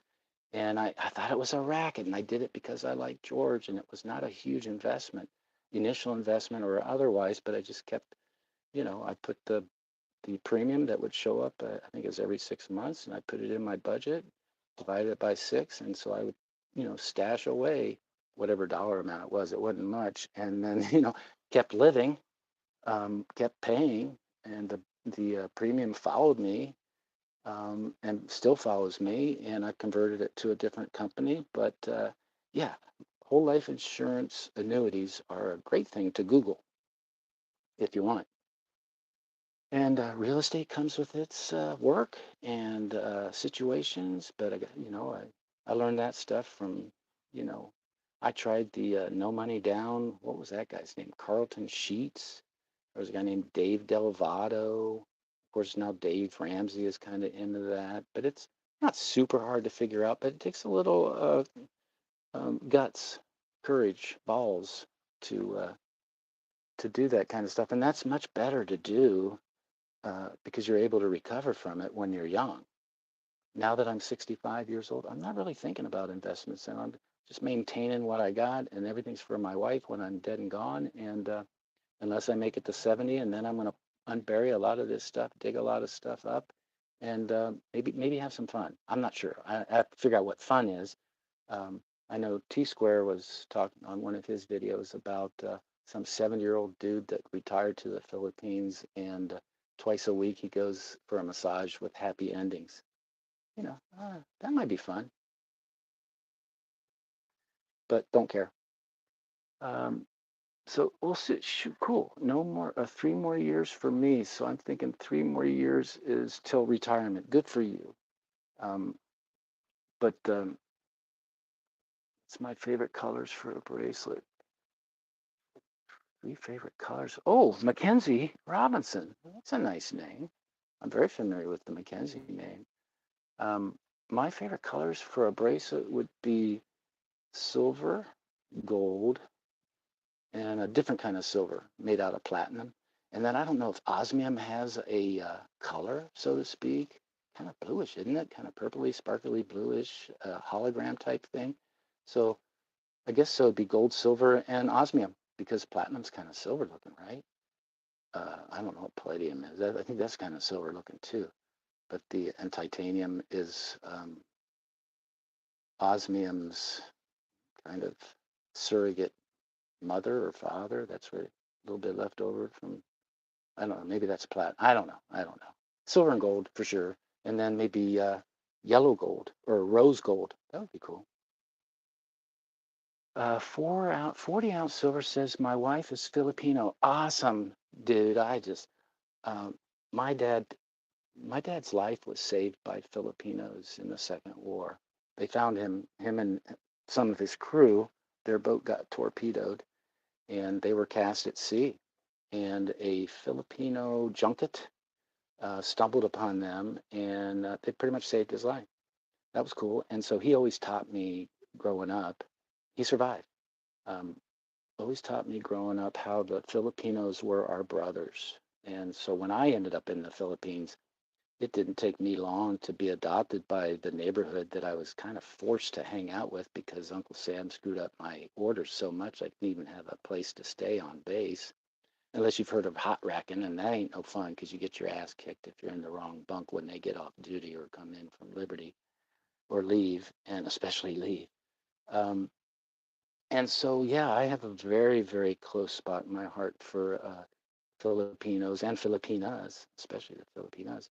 But and so I have a lot of friends in Hawaii, acquaintances in Hawaii that are of Filipino descent, and yeah, my wife is Hawaiian, Chinese, Portuguese, and Japanese, but she has her godfather and godmother are Filipino. And I love lumpia. I've actually traded baklava for lumpia. That's a good trade on both win-win. Uh, Mackenzie Robinson says, okay, thank you. Yeah, you're welcome. It's inexpensive to live there. Yeah, it is. I have an acquaintance, a buddy, I'd say is an old buddy. He did the work real hard on the mainland until he was a certain age. Um, he actually was a career Navy guy, turned out to be a career Navy guy, pissed and moaned the whole time back there when he was an EIE 1, 2, or 3. I forget we were back then. But he ended up stayed in, did his 20, was not a lifer. He was a career guy. And he was he's a radio man. But or an electrician, technician, electric tech, I forget. But he went. He made the commitment and moved. Already had a wife that he met in the Philippines over the course of a 20-year career. That's not difficult to do. And he told me that the biggest difficulty he had was getting health insurance because you just can't, they won't see if they can't prove that you can pay them. Now, if you show up with a big wad of uh, United States dollars or pesos, and it have to be a pretty big wad of pesos because it's like 80 to 1 exchange. I don't remember. I don't know. But he made it sound like that was a really important thing to have. And he told me that there's there was a couple, two or three brokers, depending on what island you were on. I think I probably retired to Luzon, but um, out in the boonies ish, but not too inconvenient. But all kinds of different insurance, but especially health insurance was super important. You didn't want to scrimp on that. There's brokers out there that are expats, and so on and on and on. And of course, security features and uh, the whole nine yards. I don't think it would be a whole lot different than living in Hawaii, only probably 90% cheaper. And they got, I don't think coconuts are as rare to find over there for real cheap or free as they are here in Hawaii now. But coconuts are like gold now. Most of them are coming in from, are being imported in from either American Samoa or probably the Philippines. I know a lot of the coconut milk here is, and this all used to be produced locally here, just like sugar. Um, I think maybe Thailand is where a lot of the canned coconut milk and juice and pulp and stuff like that is from. I love coconut. Yeah, they're exceptional people. Treated me like gold. Um, it was just fabulous, and I learned really quickly that my $5 bill. Uh, now I wasn't getting paid when I first got there because Uncle Sugar messed up my orders, but I got a position. I'd call it a shill outside of a club. I think it was Club Tropicana. I worked at a couple different buy me drinky bars, and um, I got these positions through my uh, newly found connections, local Filipino guys and gals. And then I started a slush fund with the Marines and the sailors, mostly Marine Corps and sailors, but occasionally we'd see an Air Force guy. Never a Coast Guard person, but occasionally you see an Air Force guy or an Army guy, but usually it was Marines and sailors. And slush fund was kind of like a loan sharking kind of usury um, thing. It was very, very good to me. And then when I finally got on board ship, I continued that, although I realized I had competitors on board ship, especially the chiefs. And I even think that Master Chief Constantino had a slush fund, but he he jobbed it out to other, lower ranking enlisted guys. Even the officers, I think, participated in slush funds, but that was definitely on the down low. Uh, so 40 ounce has retired friends from work living there, yeah, but healthcare is so cheap there. You can self-insure, but if it's a really extreme, this is the way my buddy was telling me, if it's a really extreme emergency, you know, there can be complications. Like I said, unless you're carrying a bunch of money, or if you garnish enough reputation, especially with the health, like a hospital or whatnot, or a clinic, that you might end up having to go to an emergency. Yeah, possibly. But he made it sound like in general, it wasn't a bad idea to have, and a lot safer to carry around, a paper insurance card or proof of insurance that's been verified as opposed to, carrying around a bunch of cash.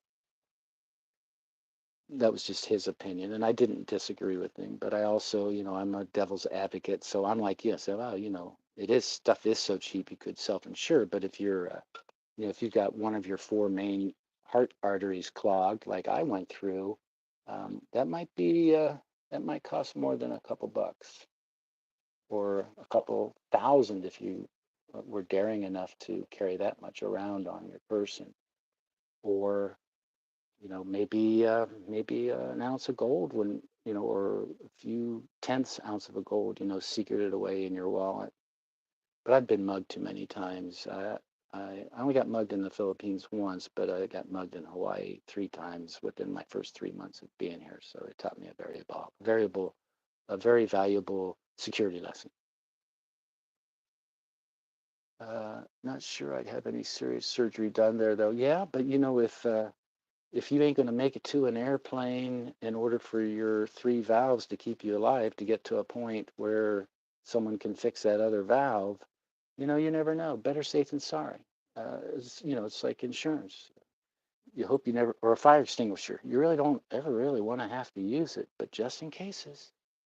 Anyway, that's just your Uncle Angus talking, and it's mostly secondhand hearsay talk. So, but I think you're smart enough. You're first of all, you're getting ready to retire, if not already. Uh, you got connections, you got friends. You're smart. I already know that already, and so you'll do fine. But just in cases.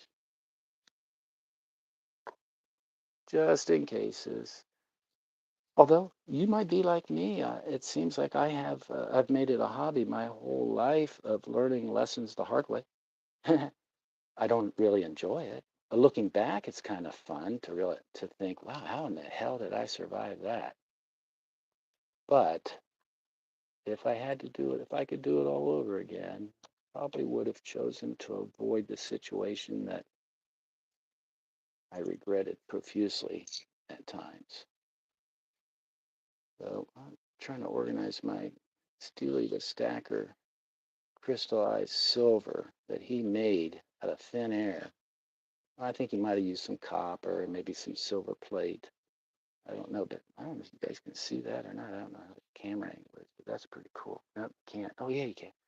Right here. Where's my finger? There it is, right in here. It's kind of cool. I'll move it a little closer. Very cool, very shiny. Shiny, shiny, shiny. So we got, oh man, my fancy laptop keeps, that's more stupid than my stupid smartphone. Life is a journey, as they say. I don't know who they are, but sometimes they are correct. Uh-oh. Try to hit that play button, put it on super speed so I can get caught up with my playback, what's already on there. Super. I'm good to go. Um, uh-oh. Looks like Force and them are coming out. So no Liberty, no Liberty speeds yet. Dang it. Well, I really appreciate you folks holding my hand while I was waiting for Liberty to kind of give me some. Uh, oh, maybe he is listening. Oh, maybe nope. That's a reply to some other video or live that I did. Might have been from this morning. So since he's not here, I'll speak for him. Latest comments from Liberty Bleeds Silver commented, I could be wrong, but I don't think looking into the furnace will hurt your eyes, probably like staring into a campfire. So I don't disagree with that, but I don't have a furnace. I'm going to be looking into dueling map gas torches, flames. It is bright, but not like arc welding bright. Well, that's good information. A face shield is an excellent idea. The metals can definitely pop if there's any slight liquids. It can't even explode if your molds are wet. Yeah, I've read that. I've seen that.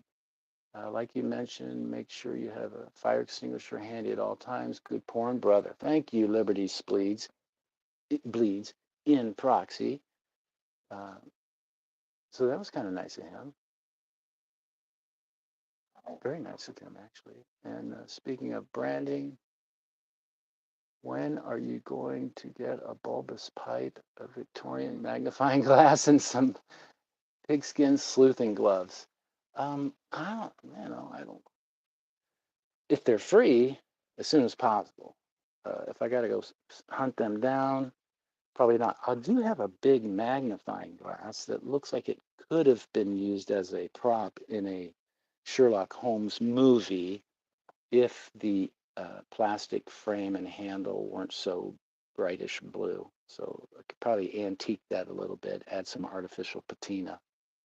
Uh, a bulbous pipe. Oh, that's a meerschaum. Yeah, I don't think I've got a copper pipe that I made myself when I joined the Pipe Hitters Union, Local 420. But I doubt if that would qualify. It would definitely wouldn't look as good on camera as a real Sherlock Holmes pipe. Although I probably shipped a couple of my dad's pipes, but he didn't have fancy pipes. He was a mechanical engineer. He didn't care about that kind of stuff. And some pigskin sleuthing gloves. Wow, pigskin. I've got some hide um, material in the glove form, but it's probably what do you call that? Steer skin, cow skin. bullskin, foreskin, something like that. But it might be pigskin. I got an old football I might be able to turn into gloves, but it probably wouldn't be very flexible. And I think that's made out of pigskin. So back to the chat. It says Silver Sleuth. Oh, whoops, not that way. Man, I'm just so horrible at this stuff. Let's see. So boom, boom, boom, boom. Have a good day, T. See ya, T Bird, or see ya, FG. Hasta la vista, Mista. Have a good day, Silver Sleuth. This bird has got to fly, brother. Okay, it was T Bird that left. Fly safely. Um, so got that. There is no care without money. I believe that. Um, See you, bye, T-Bird. Life is a journey, as they say. Yes, it is. And it can be a long journey. I never thought I'd been on this train of life for this long. Matter of fact, there was a time in my life I just couldn't even fathom being 40 years old.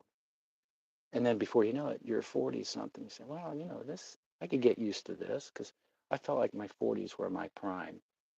Uh, I was so confident that, I pretty much started a new career, a much lower paying career than what I was doing before that. Okay, so Silverfoil hat, FG Stacker at Silverfoil hat, but apparently it was for at Silver Sleuth in the orange rectangle. Um, Map gas is certainly hotter than propane, but it still takes a longish time to melt. Yep, I got two of them for that reason. I got a brazing torch that mixes in oxygen as an accelerant and it melts silver quickly. Well, eventually, and I appreciate that information, FG, and I believe you. Um, but, I'm a beginner, a novice. I got all kinds of time on my hand. I got map gas for sale 1.1 miles away from here. I do envision myself getting a furnace, one of the either Top Auto or there's a Devil's Forge. There's a couple different ones that I've seen.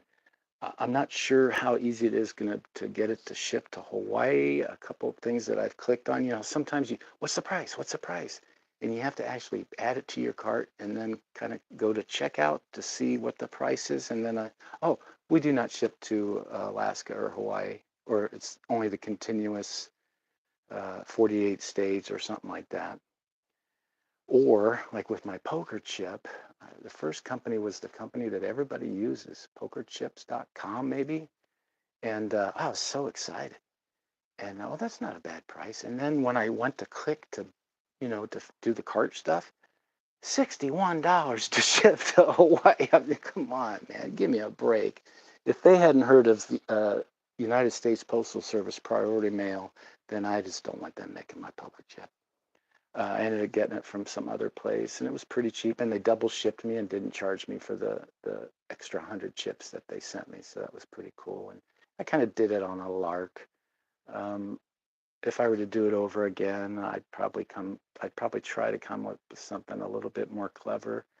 I'd probably try to get a channel logo a little bit more sophisticated or unique, like most everybody else's are compared to mine. But coulda, woulda, and shoulda, and 10 cents will buy you half a donut hole in Hawaii, and they'll tax you on top of that. So I don't really do a whole lot of rear view mirror looking. I just deal with what decisions I make and move on. Oops, that was okay, I covered that. So FG Stacker, thank you for the wonderful non-financial, non-safety, won't hold you liable disclaimer type advice. But I appreciate it, especially if it's safety related. Usually places that have the small map gas canisters also have small oxygen canisters. The brazing torch is just a small jewelry torch. Wow, I might have to write that down, or I'll probably, yeah, I better write that down. That's a good idea. That's neat. I mean, I was a Boy Scout, not a great Boy Scout. I had some merit badges, but I never made it past whatever first class, maybe. My oldest brother was an Eagle Scout and then went on to the Explorers, but Let me write that down. Small. Yeah, right now my MAP canister and propane, the small canisters, that connection is Home Depot because they're closest. Um, but one of my the torch that comes, the MAP gas that came with like a holster and a stand with a flexible hose where you can, oh, it's really cool. They didn't have that in stock at Home Depot when I wanted it. So, and Lowe's advertised that it was $10 cheaper there, but I didn't want to waste the time driving there, but I ended up doing that. So I got it and I saved $10. Small oxygen canisters, oxygen canisters, and brazing torch in parentheses, small jewelry torch. And you know that fancy benzomatic torch thingy I got already? That might qualify because I think some of the print, and it wasn't fine print on the front of the box or on the side of the box or on the back of it, said something about hobbies, jewelry, something or other. So I'll definitely do some homework into that. And um, I'm not opposed to spending money, especially if it's on something that might give me joy, or even if it's temporary. I mean, I do stuff that I love for 5 minutes and then it just gets to be old already. But yeah, I appreciate that information. I wrote it down. Um, got a new system for trying to remember stuff. I write shit down. Um, so yeah, that was great. So no Liberty bleeds. Um, I, I can show you what I found recently when I found a mini anvil. That was kind of cool. And then I found this. I don't think there's any silver. There's some silver certificates. Three $5 with the blue, and then there's three $5 bills that are in red instead of blue. Let me see if I can pull them out real quick without hurting myself. And a single silver certificate. They're really not in great shape kind. So I don't know what this is. It's a United States note. I do not see the name Federal Reserve anywhere offhand. It does say it's legal tender at its face value for all debts, public and private, which apparently doesn't work anymore. And it's just got I guess that's a Lincoln Memorial back there. Is that right? Yeah. So I don't know what those are. They're old. They're all 1953s. And then and these are kind of cut off center, but they're kind of wrinkly and they've probably gotten wet. Maybe they've been in the ocean in a wallet at one point in time, but you know, free to me. I like free. Um, Although I worked very hard to get to the point where I was able to retrieve that. So, so the last thing I can do to try to kill time, FG Stacker saw my anvil. It's cool. Don't have an actual. Yeah, you know what I'm thinking, FG? I'm thinking. I'm wondering if that was a salesman sample anvil. You know, the back in the 50s, the traveling salesman, the Fuller Brush guy or whatever, or they'd show up with salesman samples. They even did it with furniture. They'd have a real mini barrister bookcase or a mini curio cabinet, and that's what they walked up to the front door with, or after they made contact, then went back. I'll be back. I get my Chrysler and bring back a sample. So I'm wondering if that little mini anvil is a like a salesman sample. That would be cool. That might be worth investigating. So anyway, I got all this I think it's non-precious metal stuff. And it does look like there's some pennies. I don't know so so they're probably 1983, which I know is not silver or copper. That might be the youngest coin that's in here. There's a 67 dime, close, but no cigar. But I think it's still worth a dime. Hope so. Um, so probably not much silver. I have no idea what that date is. It's kind of scrungy. It might be a 60 something. maybe 67. I'll look at that. Oh, I did find some silver. I was wondering, I saw some old buffaloes in here. So this is a San Francisco war nickel, 1943. It's kind of neat. By 1943, I think my folks got married in 40. No, they got married in 40, probably 6 or something. 43, the war was still on, I believe. So yeah, that's kind of neat. There's another 83. So 83 is probably the oldest thing. There's a 74 Ike. I'm pretty sure it's worth $1. But there's something called not let me see, peg leg R's, but that's not one of them. And there's a bunch of different varieties. Now this looks like a bicentennial.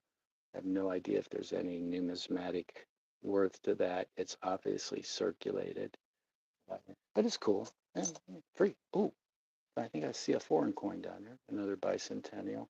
I don't see a peg leg there. I did kind of watch that video pretty closely. This is a 91 clad JFK. I'm sure it's worth 50 cents still. Found some old buffaloes in there, buffalo knuckles. I think we called these Indian head. I'm not sure if I don't remember. That's kind of cool. I love that coin. I just think that's classic Americana, 1930. Kind of neat. Definitely circulated, but I can still read the date. Here's an international coin. Well, not too international. It's kind of definitely worn. Might have been dropped on the pavement, drugged for a couple miles, but that's just an older, beat up Canadian dime. Not special. Oh, this might be a copper penny. It certainly is. It's a 1953 Wheatie. Yay! Now I've actually got about 10 or 11 pounds of Wheaties somewhere. I think I'll segregate that since I'm at it. So nobody's interested in this. Has Liberty showed up yet? Let me see. Oh man, I do not like this laptop thingy. Except there is a button I can press and it reads my fingerprint to retrieve what's going on. And so FG Stacker, still got 4 watching. Who's still here? FG, probably, maybe. He's, you're retired? Or no, it's 40 out. Anyhow, FG's here. He has, I do some channel plugging. FG, you're the international coin collecting into the really fancy custom plastic sleeves in like a photo album, collector's album type deal, correct? Watching while working. Multitasking, that's good. Um, so FG's still here. So, oh, well, since you're here, I think, I'm really bad. But I think, because I watched one of your videos this morning, and so that's Canadian. I'm sure you've got Canada covered. This might be this is a Philippines coin. I'm sure you got a Philippine coin. I would just love to have a country that you don't have yet so I could get it in your hands and maybe give you some joy. Who's that? That's a funky looking, what country that is. Well, looks like it's got an English queen on it. It's a 1930 Australia. Is that 1930 or 1980? One of them, probably 80. That is, already did that one. Republic Day, Philippines. If I see and they get like a girl on there, most likely it's British of some sort or a British territory. Um, wow, this does not feel like it's even metal. It's super light. I don't know what country that's from. That's Elizabeth, Australia. So I got some Australian stuff. Oh, this is an interesting one. I don't know what country this is. I hope it's a country you don't have or haven't been to yet. But I'm sure you'll get there. Duschner, 1949, something. Bank Duschner, Lander. Um,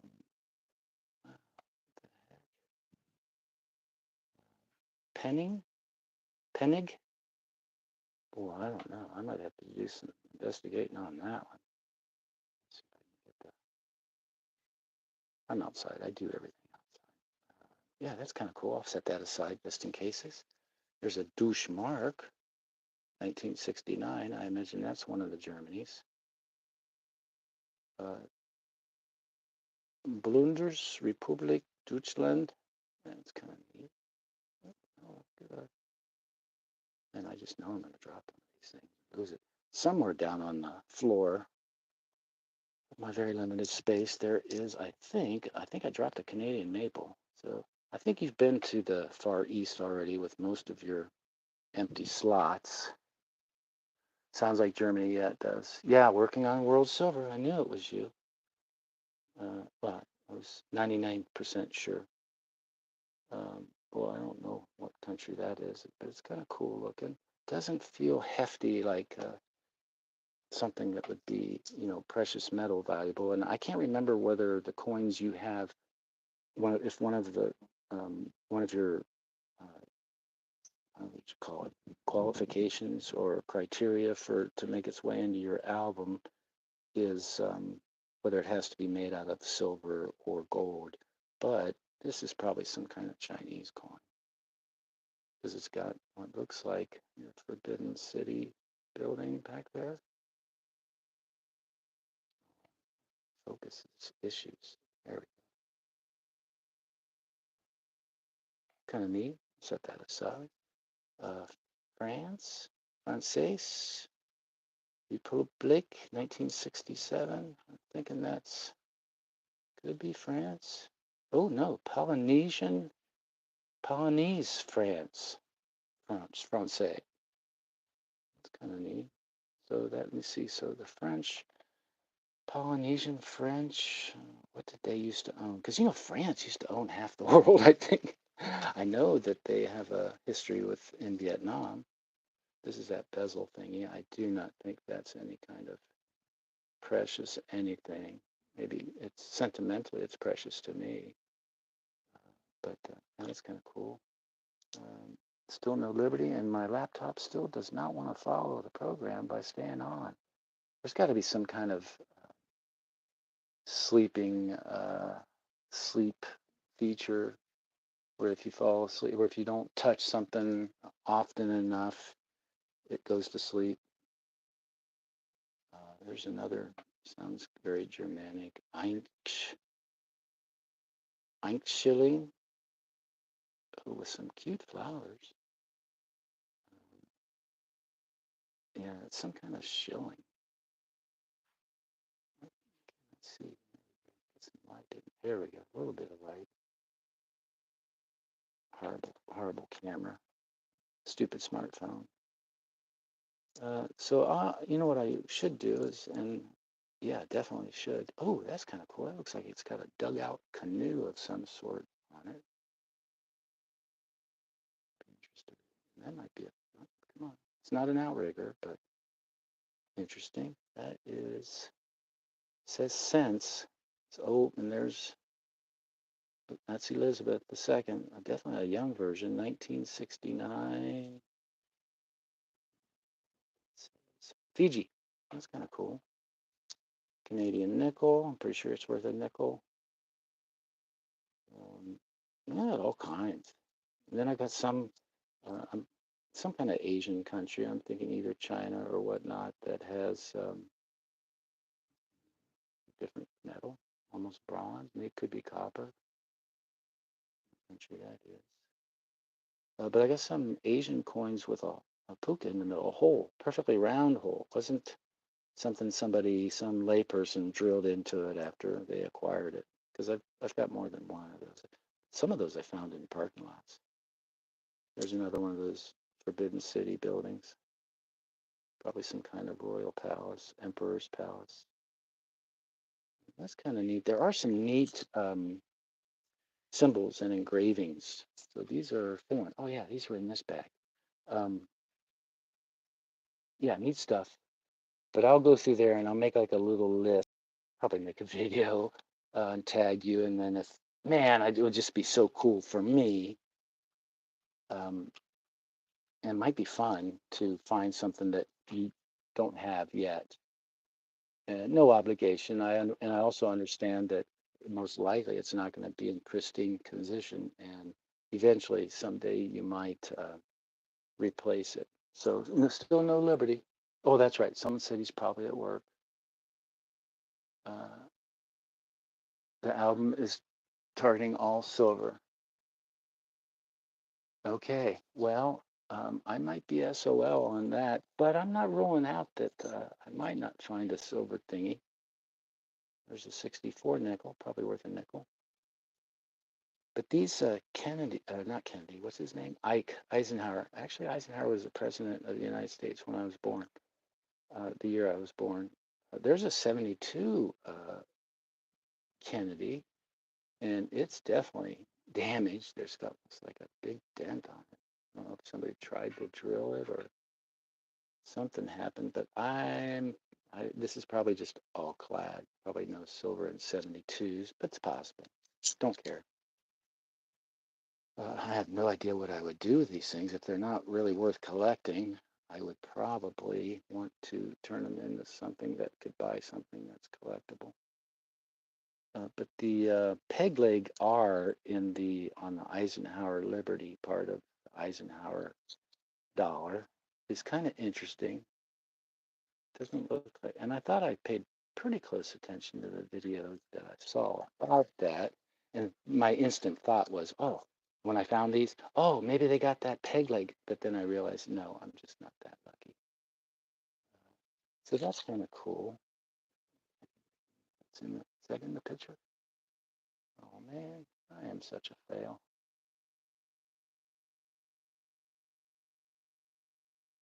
So Liberty will see this after I publish it and do that at Liberty Bleeds Silver thingy.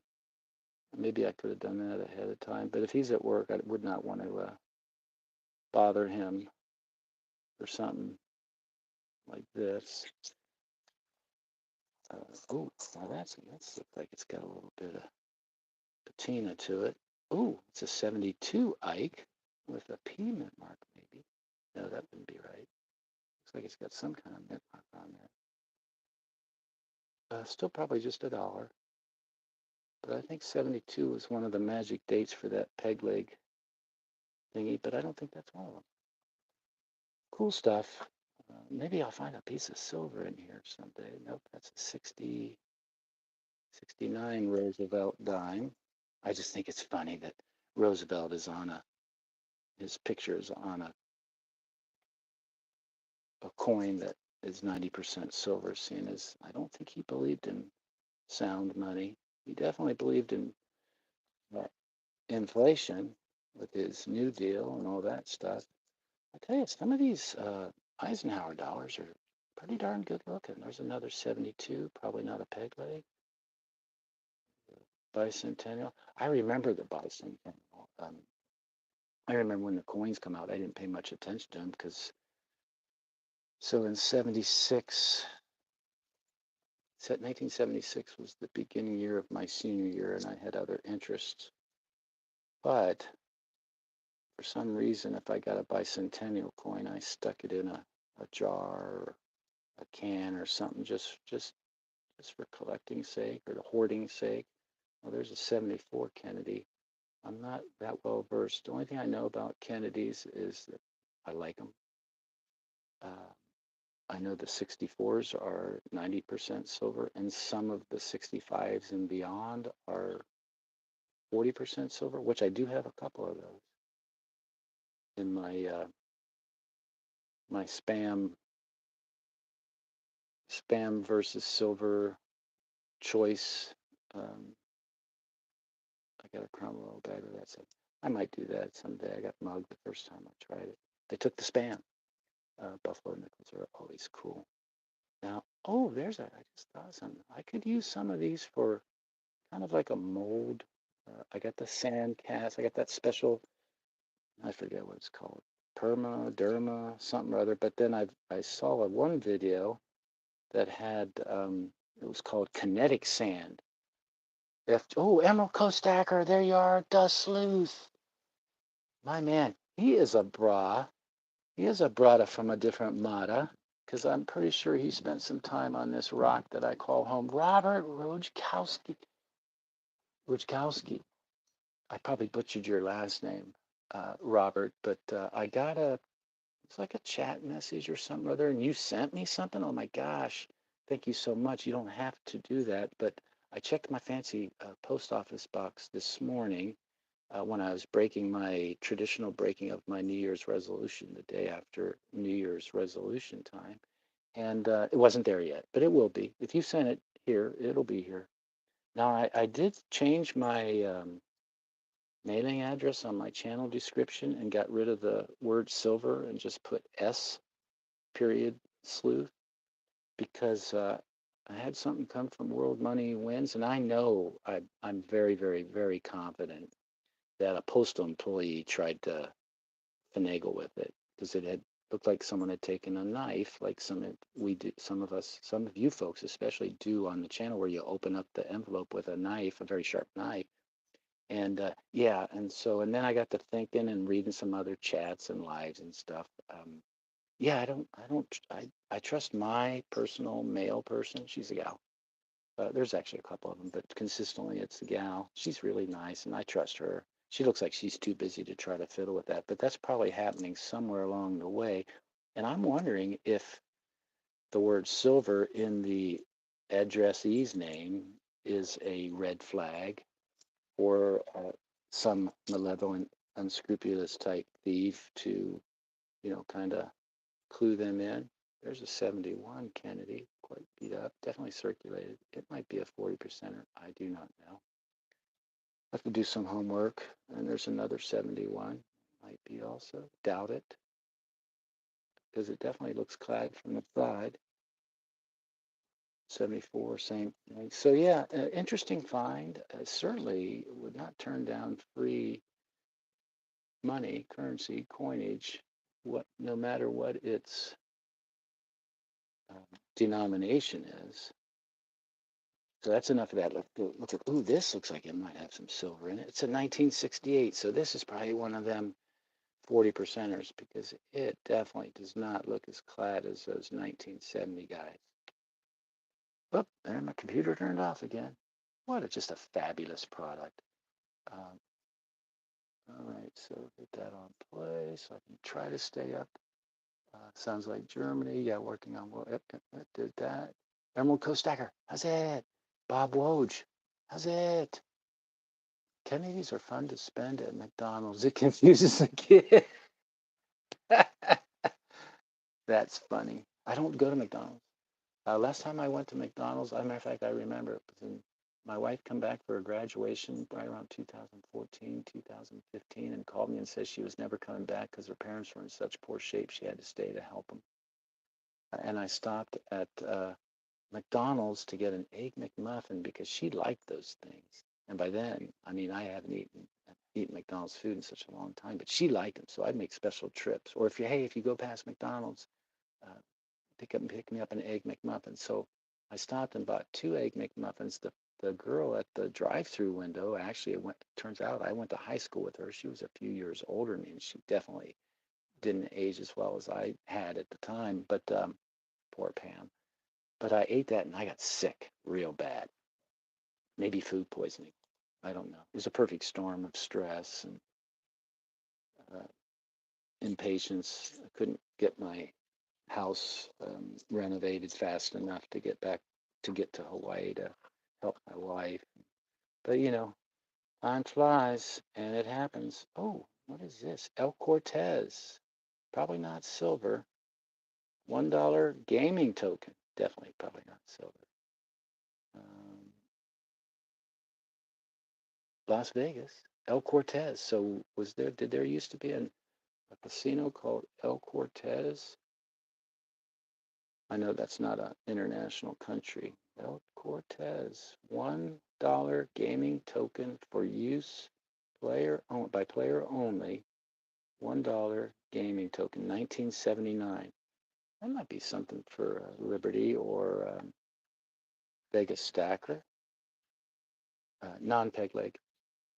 Lots of these non-peg legs. Let me see, bottom gun, that makes sense. Okay, wait a second. So Robert lived in Aiea for 3 years. Oh my goodness. Aiea and Pearl City, they kind of smell the same. Waimalu.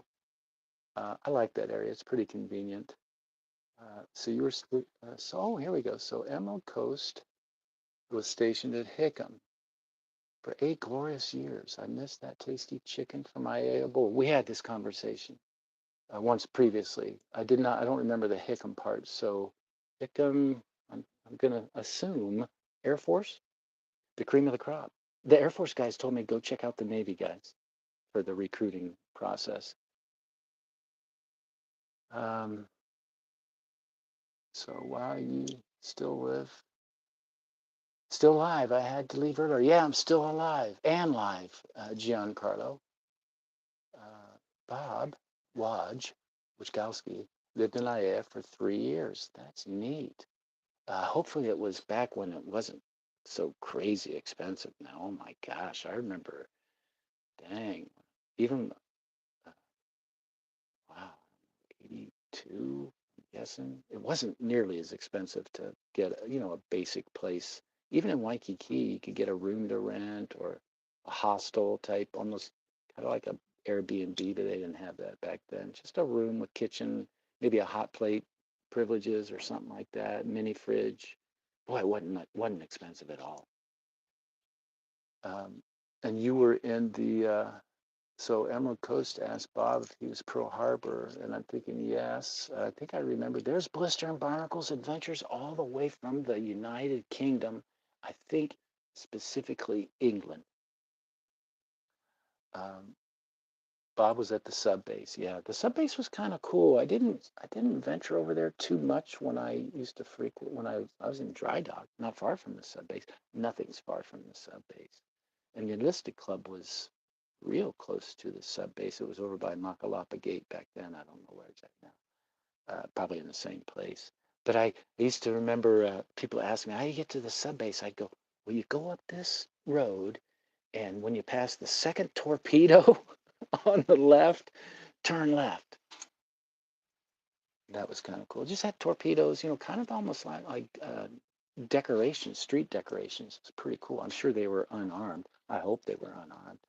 Uh, and I'm pretty sure that they got painted quite a bit. Boy, I chipped a lot of paint in dry dock, but I'm not quite sure how I would have reacted if they said, hey, I need you to chip the paint off this torpedo so we can paint it again. Because if it ain't nailed down, we're going to paint it. Uh, Bottom gun, that makes sense.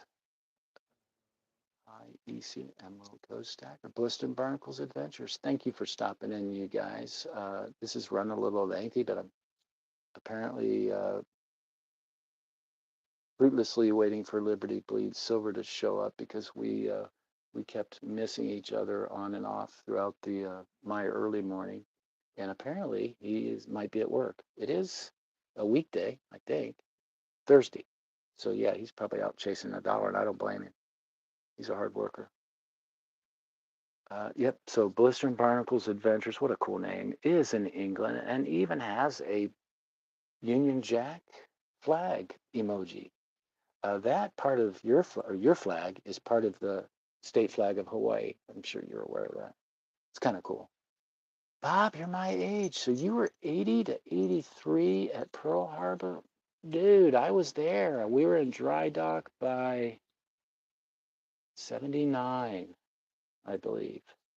And we're in dry dock for a long time. Actually sat around waiting to probably get a berthing in dry dock.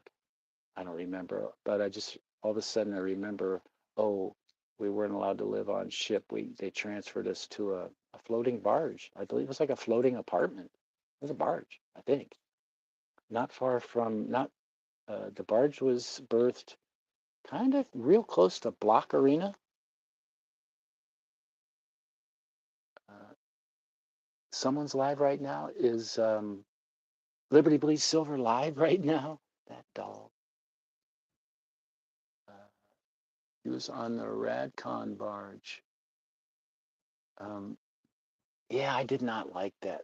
I mean, it was kind of cool. And then eventually they moved us into what I would just describe as a, you know, mid-rise, tall apartment building, kind of like it might even had a fancy name like Thunderbird Tower. Gee whiz, I can't. Wolf. I forget. It's been so long. By that time, I was able to get a part-time gig uh, off base. I could have I could have lived off base, but didn't have to. Um, and so yeah, that was cool. But I was happy to get out and make my wife happy. She just was not into that, and I never told her any Westpac stories. Um, but it's possible that she heard them from other. They used to call us all grunts back then. You might remember that, Bob. Do you remember being a Holly grunt in Hawaii, even though you were in the Navy? And oops, there's a siren. And even though you might even been a commissioned officer, they still called you a grunt. You could have been the old man, uh, you know, commander or captain, full bird captain, and the locals would still call you a grunt. So let me see. Yes, MMC. That's machinist mate chief. Is that what that means? Uh, S so SSSW, so submarine warfare, sub something or other, 71. Oh, you did 20 years. You were a career guy. Well, I definitely salute you. Um, machinist mate chief or mass. Let's see. Do you find many Hawaiian coins pre-staged out there? No, I do not. I saw some at the coin show, but I knew better than to ask what the prices were of something that I was pretty sure I wouldn't want to afford or couldn't afford because those things are pricey. Even the genuine imitation, the fakes, they command a little bit of money. Then and they're very open. Oh no, that's a copy, but it's still $30 or whatever. Uh, Emperor Wang would know more about that. So I guess there is a coin shop. I haven't been there yet because it's in town, uh, probably on near Kapiolani and Kalakaua Avenue, Kapiolani Boulevard, and yeah, I just don't want to go down there, but I will. But apparently, Wang went in there and was asking him about, "Hey, do tell me a little bit about Hawaiian coinage or something or other?" And they said, "Well, sure we can. There's a guy in the back. He wrote the book. It was the maybe part owner of the coin shop, part proprietor, and I'm pretty sure I know what building it's in. My wife's grandpa used to live right around the corner from it, Makua Ali'i. Um, Building on Kalakaua. And so this guy, yeah, part owner of the shop, I think, but definitely he was the author of I think what Hawaiian coinage collectors, um, the book that they rely on, one of the major books. There's probably more than one, but this guy wrote the book. So, but no, I did glance at some of them and and there were quite a few. There weren't a lot of vendors, but I'd say at least half of the vendors at this coin show, my first coin show ever, um, I think they all had examples of some sort of Hawaiian coinage, both genuine and probably genuine imitation. But they're really neat. I remember learning about them on the mainland after I had been buying silver and stuff. And so that's 20 something years ago, and I still remember, man, those are expensive. And I knew instantly I would never own one, even though I'm kind of a collector, but I'm mostly a stack elector, stack elector. But they are neat, and they're made in San Francisco, which makes perfect sense to me. Um, it's a neat history of Hawaiian coinage, and even the acquisition of the Hawaiian Islands is pretty neat. I mean, it can be sad, and some factions of our population would get all up in arms over banting about terms and stuff, colonialism, this, and manifest destiny, that. It's history. It's just the way it is. It's like fine print. You can't change it, so you might as well just sit back and enjoy it instead of letting it shorten your lifetime. a machinist made snipes rule. Yeah, I think we might have talked about this. I was Twidget. I was an OS. Everybody hated us. We had the skatest job ever. Uh, I mean, unless we were underway, we really didn't have to be anywhere. Uh, my, let me see, my duty was underway refueling. And when you're breaking down a lot, there's not a whole lot of that stuff going on. So like it's kind of definitely a different shape. No, that's probably clad. But yeah, the sub guys. And so you were on. Did I see you were on a sub? Yeah, that's we. I think we've had that where everything's below decks on a sub. But yeah, I remember there was. Although I got along with the snipes really, really well. Above decks kind of way and out on the town kind of way. But they and I really don't think they were pulling my legs saying don't ever get caught below decks because they will torch you. It'd be like shellback from hell. Lots of grease involved and stuff and weird sounding stuff. It could have been urban legend. What are the silver premiums like in Hawaii? Well, when I went, I didn't spend a single penny at that coin shop, and I parked at Ala Moana Shopping Center for free and walked, I think it was 381 steps to get there. Who's counting?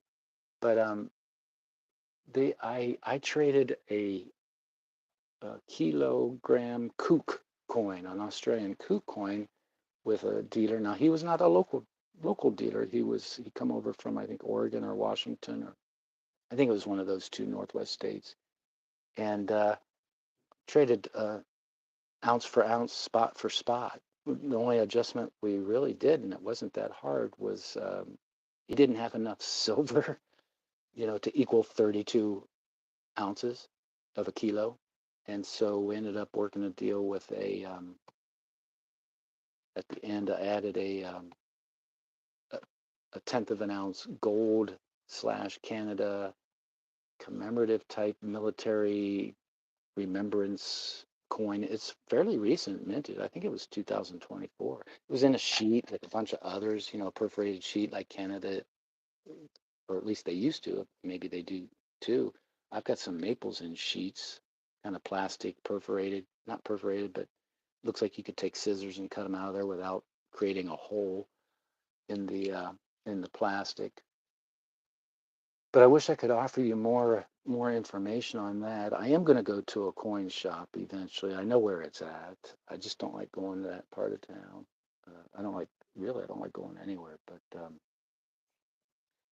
yeah, I can't imagine them being too premium crazy, tax crazy. Yeah, I think that shop. If you buy it out of that shop, you got to pay state tax. At the coin shop, I actually inquired with a couple different vendors about whether or not they charge tax, and it was negative, and no one seemed to be hiding that fact. The trade I did involved zero tax, but I don't know if that had to do with it being a trade versus a cash transaction. Ooh, found a Wheatie in my free money stuff. I forget what I did with the other one.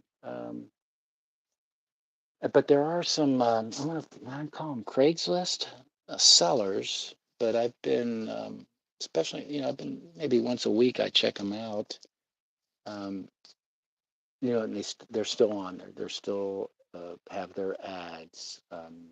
Spoke to one of them on the phone once. He seemed pretty on the pretty up and up.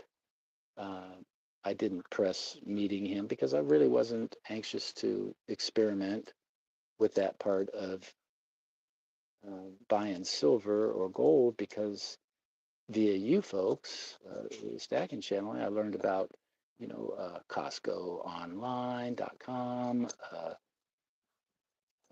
JB or JM Bullion and SD this and Summit Metals that and Money Metals, Monument Metals. There's so many different names. I can't keep them straight. So, and it really wasn't. I thought I was done stacking. Really, I didn't give it up on purpose. It's just I got so busy trying to reestablish all the preps that I had to let go of.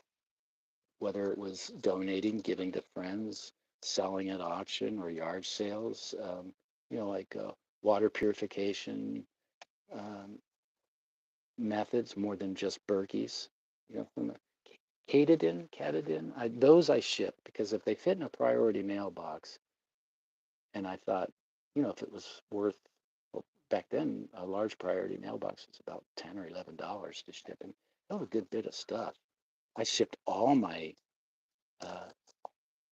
all my gold and silver, even I shipped the big ones.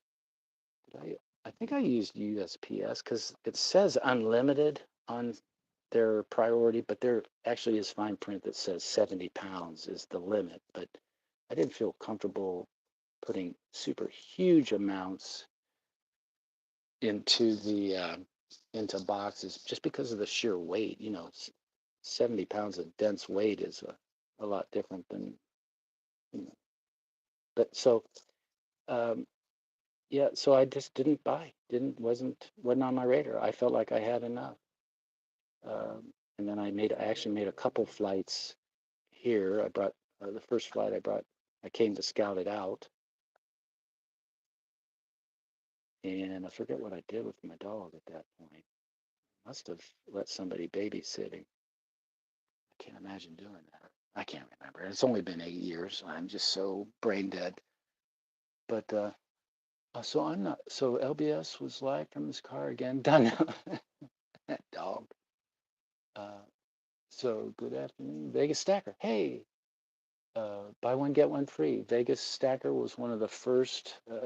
He and Liberty Bleed Silver were one of the first stacking channels that influenced me to become interested in stacking again, and B, maybe start a channel on my own for mostly entertainment purposes. Um, yeah, Vegas Stacker, welcome. Royal Mounted Canadian, some other RMCS, Miss Aloha Stacker. It's been an inside joke. Where's so yeah, silver payments. I wish I could tell you more, but I can't imagine them being too outrageous because when I inquired with these Craigslist guys, we I I I kind of remember talking about so how you work your pricing, where do you do your transactions, security, stuff like that. Um, he's the one that told me that one of them told me that he did have a coin shop, but the high prices of rent, the rising rent prices over here for business space just drove him away from it. And he had some other coin guy friends that they kind of followed the same suit. Some of the shops um, that used to have a brick and mortar now kind of, when they're on Google or whatever, look like they might still have the brick and mortar, but I'm under the belief that they don't anymore. They're just using photos of their old business because they don't want to spend the $5,000 to $12,000 a month for rent, depending on how much square foot they had and where that shop might be. The only shop that I know of for sure that exists that they say they're open and you don't need an appointment is in I'm going to say the Ala Moana area, very close to Waikiki.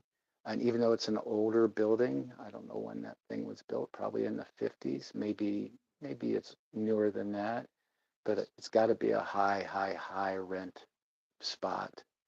That's in a place where just to rent a parking spot would probably, if in a building nearby or even that particular building or different buildings, probably would be, I'd say, $50 to $100 a month just for the parking spot. So I imagine that has something to do with premiums. But I just don't feel the need to really put out a whole lot of effort.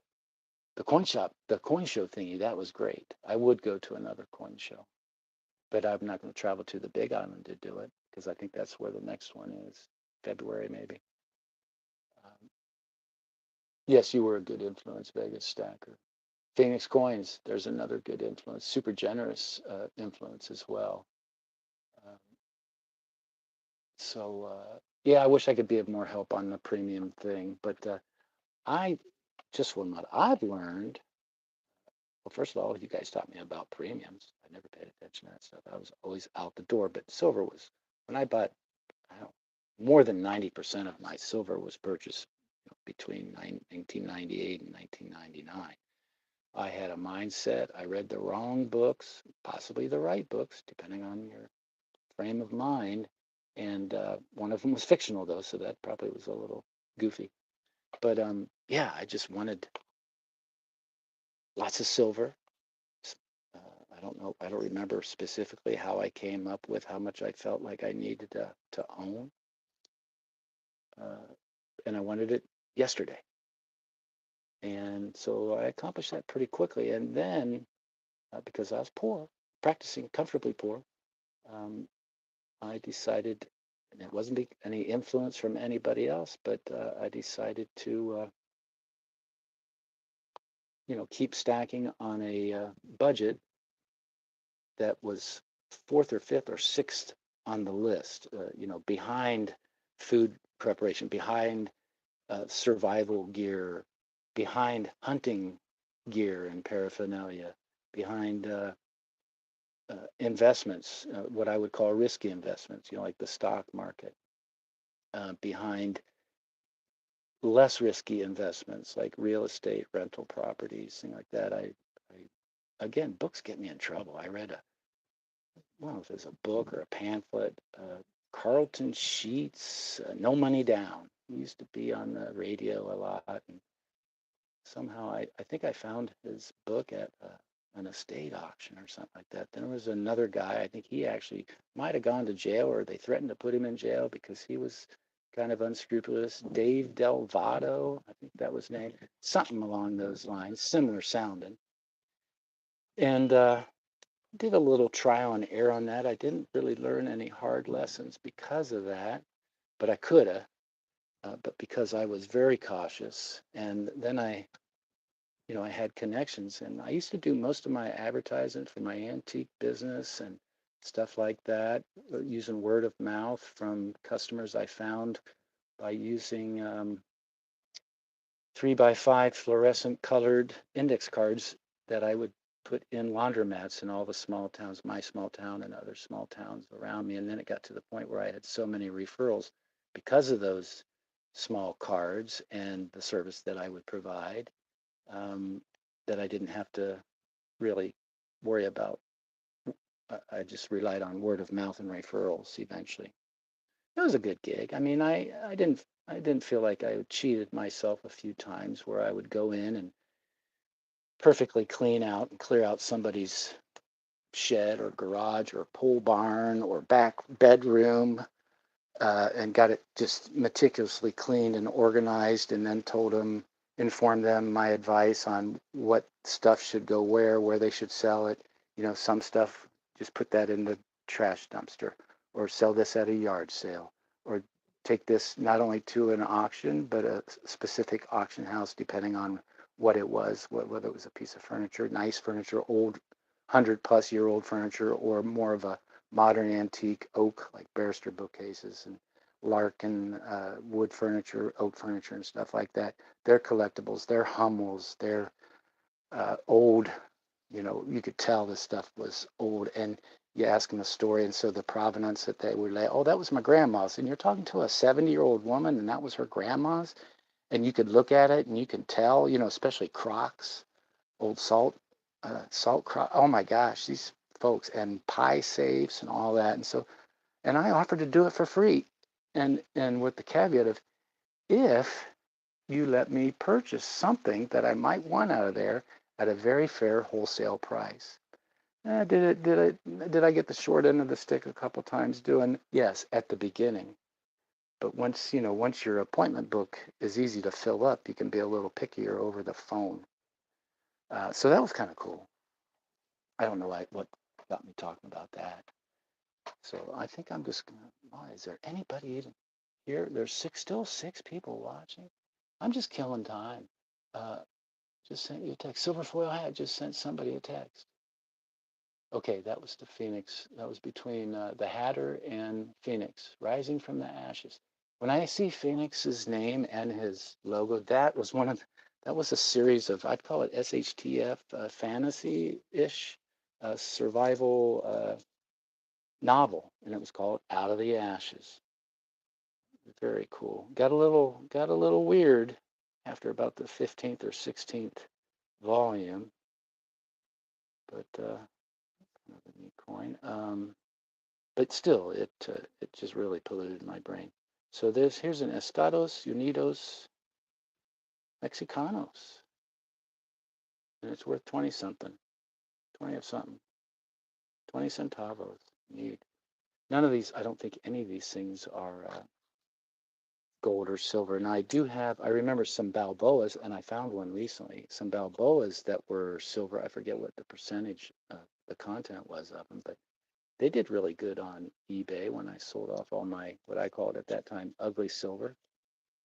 I wish I'd have kept that 10-ounce Engelhard bar. I'm sure it was vintage. Um, that thing, I just had perfect time. Just stupid, dumb luck. Wanted to buy more Eagles, and I had all this silver that I either was a hand-me-down or an heirloom or I got somehow, and just didn't fit my Eagle plan. And so I sold an Engelhard 10 ounce. It was kind of rustic looking. It had the patina, some dark gray toning type thing. Wasn't beat up or nothing. It's a heavy sucker, 10 ounces. And that thing sold on eBay for over $500. Of course, I had to pay a commission, and I don't. I think I charged people shipping based on the weight and how I get. There was a while you could pick how you wanted, as a customer, a buyer, you could pick how you wanted it shipped, and you'd fill out the information. I did always require tracking numbers, but yeah, I wish I'd had that thing. Not just in weight, because that's when, well, maybe not in weight, because that was when silver was it just went up so fast, so quickly, quickly enough that I noticed it when on my, my scheduled, but not super frequent trips to the local coin shop where I went. There was two or three or four that I would go, but one specifically and consistently, because he took good care of me. All of a sudden, I even stopped because, when it went to $20 an ounce, I started getting squirrely. Because I wasn't really spending, I didn't have a whole lot of money that I was budgeted. But when silver's only $3, $4, $5 an ounce, like the dollars, the little bit of dollars you got go far. But so then I decided, and I sold off a bunch of gold that I didn't need or want anymore. Um, I thought I sold my high school class ring, but I found it recently, so I guess not. But I know I sold my PGA ring. I sold a varsity, a Ohio State University varsity award ring, old broken chains, and this, even liquid silver and turquoise, and that was embedded or mounted in silver, just all kinds of stuff. But yeah, I don't know what got me thinking about that. Gonna run. Aloha, Sleuth. You too, Emerald Coast Stacker. Thank you. Thank you for stopping in. Um, so Robert remembers a shopping center, but I don't. Okay, Sobriety Silver must have been in here, or maybe he still is. I kind of dropped the ball on keeping up with chat. But I'm just rambling. This is therapy for me. It helps a little bit. I might publish it. I might not. Okay, I didn't. Not too far behind. LBS was live from his car again, probably driving to and or from work, because he does work. There's Sobriety and Silver. What's up, everyone? What's up, Sobriety? How's your stacking going? I know it's not like I'm keeping track or keeping notes on you, but I think you're into 1,100 and probably 18 or 19, something like that, days in a row. Good for you. Maybe it's 1,300. Phoenix says, "What's up, brother? You are up." Uh, Thank you for your recent generosity. I think I sent you a message in some form or another, whether it was in chat or on one of your videos or a live. Appreciate that little.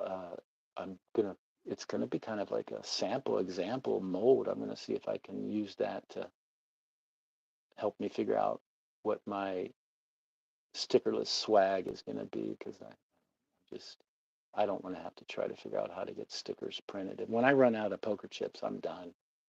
I'll probably have to, you know, just not have them. I'll keep a couple for souvenirs for myself, but that's about it. Many thanks, brother. You're my pleasure, sobriety and sober. Um, Phoenix says, howdy, Vegas Stacker. Glad he was a good influence. Yeah, you were and still are. And I've noticed you're, seem like you have a little bit of resurgence in your frequency and strategy on your videos. As a matter of fact, I think I saw one of your videos sometime today, somewhere between 2 o'clock in the morning and what's now noon. I'm trying to remember. I've watched so many. I watch way more videos. I mean, I watch just so many videos. I'm subscribed to all you folks, most likely. Uh, some of you have content, some of you don't. I got a comment on one of my videos today, just out of the blue. I didn't recognize it. So after I was done reading the comment and thanking them and replying and all that kind of stuff, I clicked on it to follow the channel because it didn't. I thought, I got it. Somebody's making a comment and they got a special little avatar that looks like a logo. Man, I got to be subscribed to them. Somehow they know me or not. But turns out, nope, I was not subscribed to this person, turns out. And he hasn't posted a video in over 3 years. And turns out that he's probably a little younger than me, hard to tell, but he and another fellow mechanical engineer had this channel 3 years ago, and I watched his oldest video, his latest video, and they just got done really elaborately constructing a machine shop, and oh man, it was just a super interesting video about mechanical engineering and lathes and the way they had their new shop set up somewhere in some desert area region, somewhere in California. And well, it turns out, my dad was a mechanical engineer, so I started getting into this guy's video, and man, it really helped me remember my dad because I don't, up until today, I never experienced anybody that could make mechanical engineering talk entertaining, except it made me remember when my dad, when he left, well, in the 70s, draftsmen, mechanical engineers, they were kind of a dime a dozen. Uh, but my dad ended up landing a gig at a newly established technical institute, like a college, a trade school for mechanical engineers and stuff like that. My dad got a job there teaching, and this is before the internet. It's kind of 1970, 71, something like that. I was still in school, but I don't know, 71. I was probably in the seventh or eighth grade. I don't remember, but what's 12 minus 5? Yeah, probably seventh grade. But I was a pretty smart kid, and he was taping his lectures with the old-fashioned. Well, by then it was kind of new, the cassette player. Just nothing, not a boom box or anything like that. Just nothing hidden, no secret agent size type stuff. Just a regular old cassette recording player. And I used to transcribe his lectures, handwrite them out, and he would actually make these engineering students laugh out loud because I could hear it in the recording. And these guys were funny, and they reminded me of my mechanical engineer dad. So that was kind of cool. So yeah, this channel, this stack and stuff, this YouTube stuff is way more therapeutic for me now than when I utilized it to bitch about everything, especially during the cough. And before that, there was some local issues that I used. I think that was Facebook, where I was using that to vent my frustrations with the state of Ohio and the powers that be involved with my personal uh, issues with the state of Ohio and some of the stuff that they did, kind of underhanded, probably for dirty money. Okay, Emerald Coast Stacker. Gotta run. Aloha says yes. Aloha. Take your time though. Me too, guys. Sobriety and silver. Yes. Gotta go to work. Yes. Earn that burn. So still 6 people watching. Of course, they could be sleeping. I probably would be by now if I was you. Um, so I'm trying to run. I'm actually kind of running out of stuff to do. What did I? Already talked about the painter. Already talked about my Ron Paul silicone bracelet. I got one of those for the Kai. Captain bleeds and Liberty bleeds. That was a nice gift from the captain. I don't know what the hell's in there. Eagles, but I don't know why. These are out for some reason. Oh, I put these out as a prop from this morning's Quick Live. That was less than an hour and 1 minute. But I did decide just to give me something to do, maybe make a videos, go through my collection of loose eagles, which are not. I like the Vermilion Enterprise guy. He's got a term. He calls it retail friendly, and I don't know what he calls the non-retail friendly, other than uh, to pay less than what he would for retail friendly, and he sells them for less than what he would sell what he would call retail friendly. Now I don't know what his barometer or gauge is on milk spotting, but if it's obviously tarnished, or what do you call that, toned, unless it's a pretty toning, or if it's really beat up, super, obviously circulated. It looks great, like a great coin to me right now, but I can see a couple dings, so he might not consider this retail friendly, which doesn't bother me. If I ever had to liquidate any of this stuff for any of the stuff that they call currency nowadays, I wouldn't care.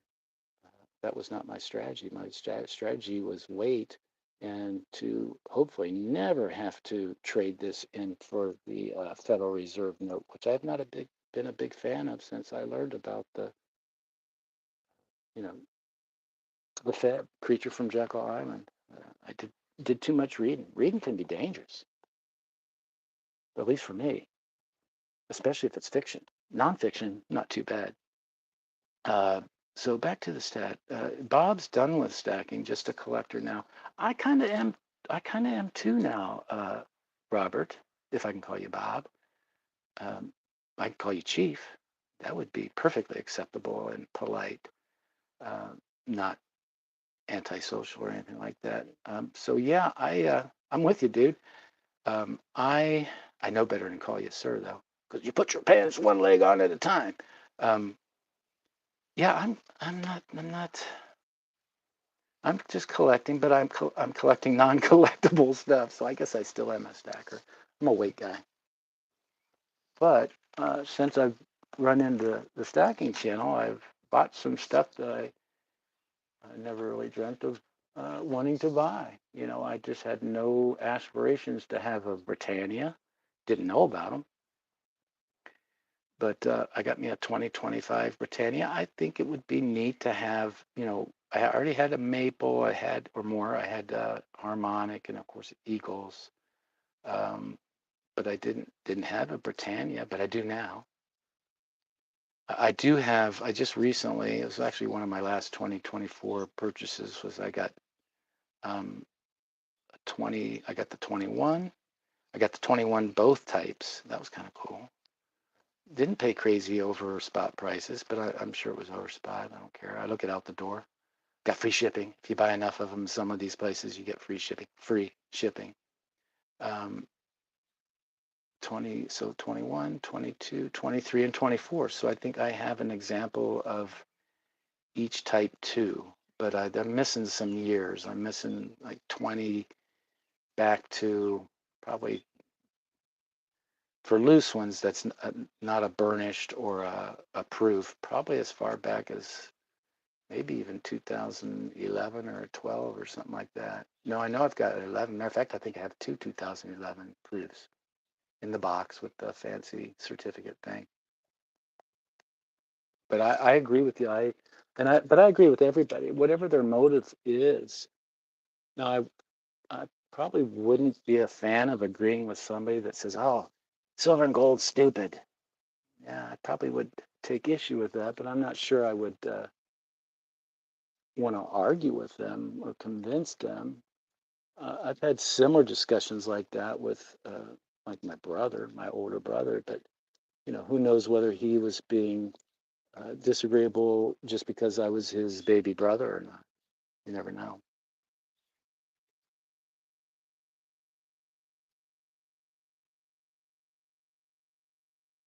Sorry, I had to take a break and light a cigarette and talk in sign language with my wife. Bob or DBF? DBF. I'm not even going there. Uh, but Bob is good. I like Chief. Chief is cool. Britannia's milk too much. Yes. Stick with recent maples. Yes. I all my maples are.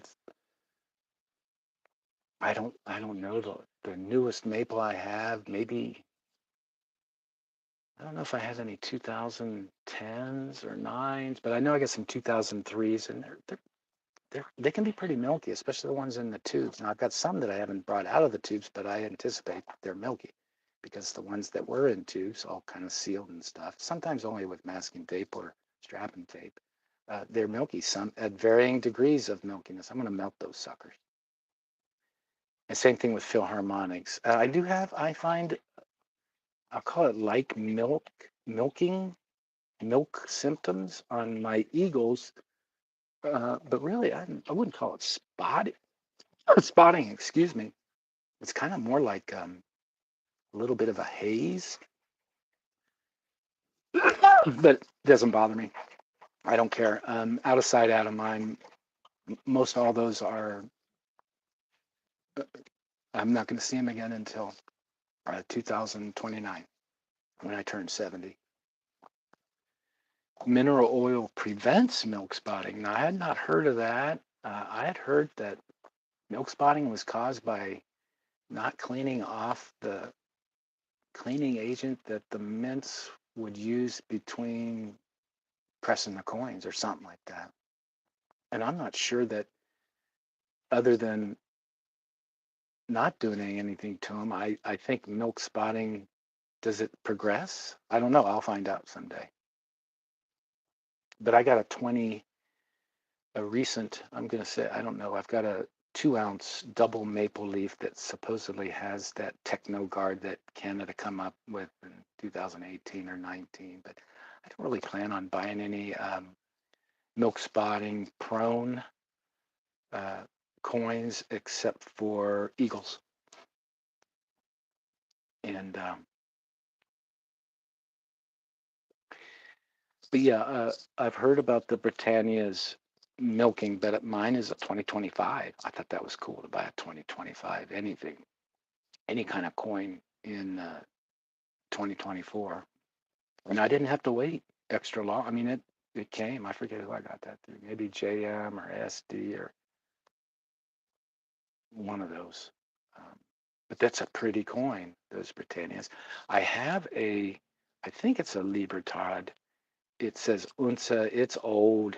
I don't notice any spotting other than, it's got it looks old. It's aged, probably not kept properly. And I got a 1/20th ounce Plata.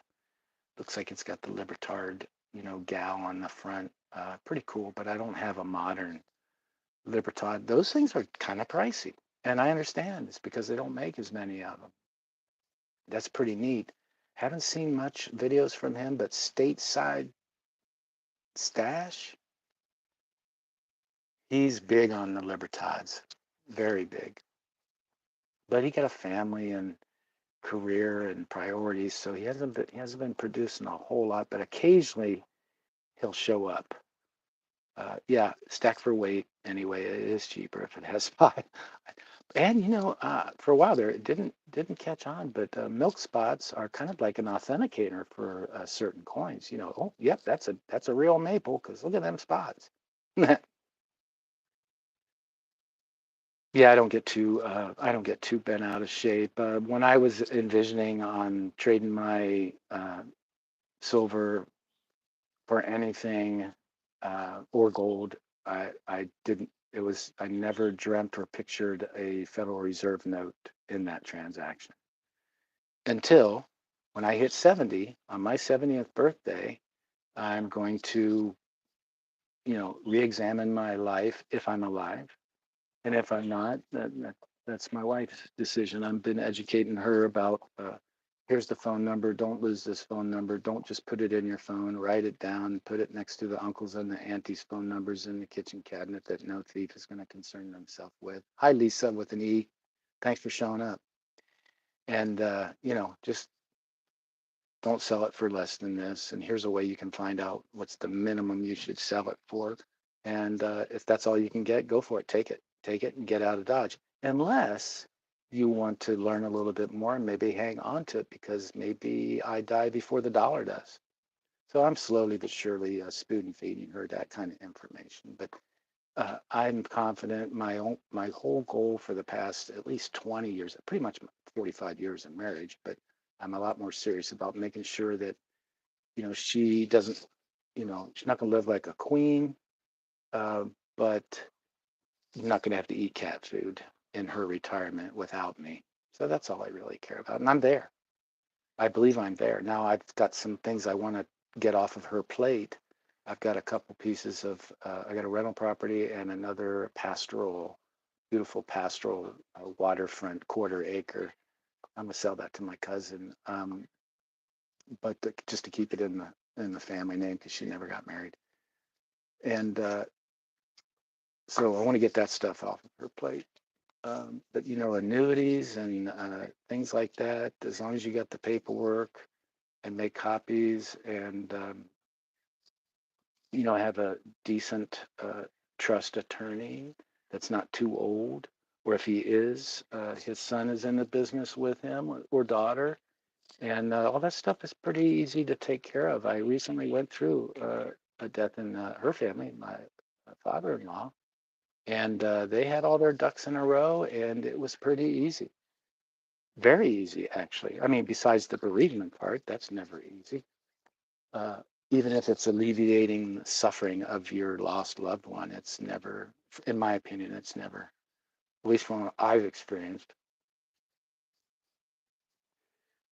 it's doesn't make it easier, but it kind of does. At least it makes the red tape afterwards, and a lot of that motivation on my part is to, I'd hate to see a bunch of attorneys making anything off of me or my loved ones.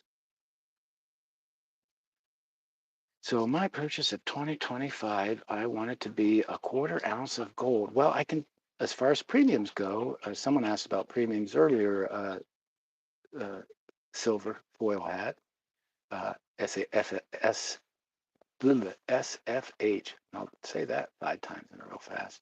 I like to call you Hatter. But first of all, I think that's a great goal, plan. But as someone was asking about premiums in Hawaii, I think it was Emerald Coast Stagger. He gone already. But so when you could buy a 1/4 ounce gold eagle online, not counting tax, just the perceived premium. When I got mine, they were, I think, right around 7 1/4, whatever spot was. I don't know. I was looking at out the door price. So with shipping, without it, now that would have been plus $6.99 shipping or whatever, unless you bought, well, actually, no, you would have got free shipping because that was $723 or something like that. And I got one at that same time date, within a day or two of that spot price that I remember, at least the price online. I accidentally ran into a 1/4 ounce at a pawn shop that I got for $6.78 out the door, no tax because they considered it secondhand goods, and it's genuine.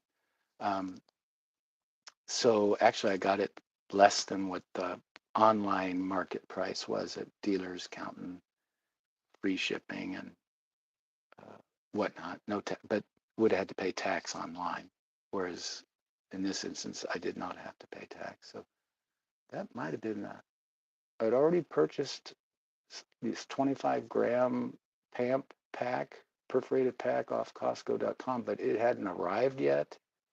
So I actually spent that money, before I spent this money at the pawn shop because it was, belly to belly, gut to gut transaction. See it, love it, buy it, take it. And that was pretty cool. I was buying $5 gold commemorative for $75. Man, Bob, Chief, I know. I'm with you. My goodness.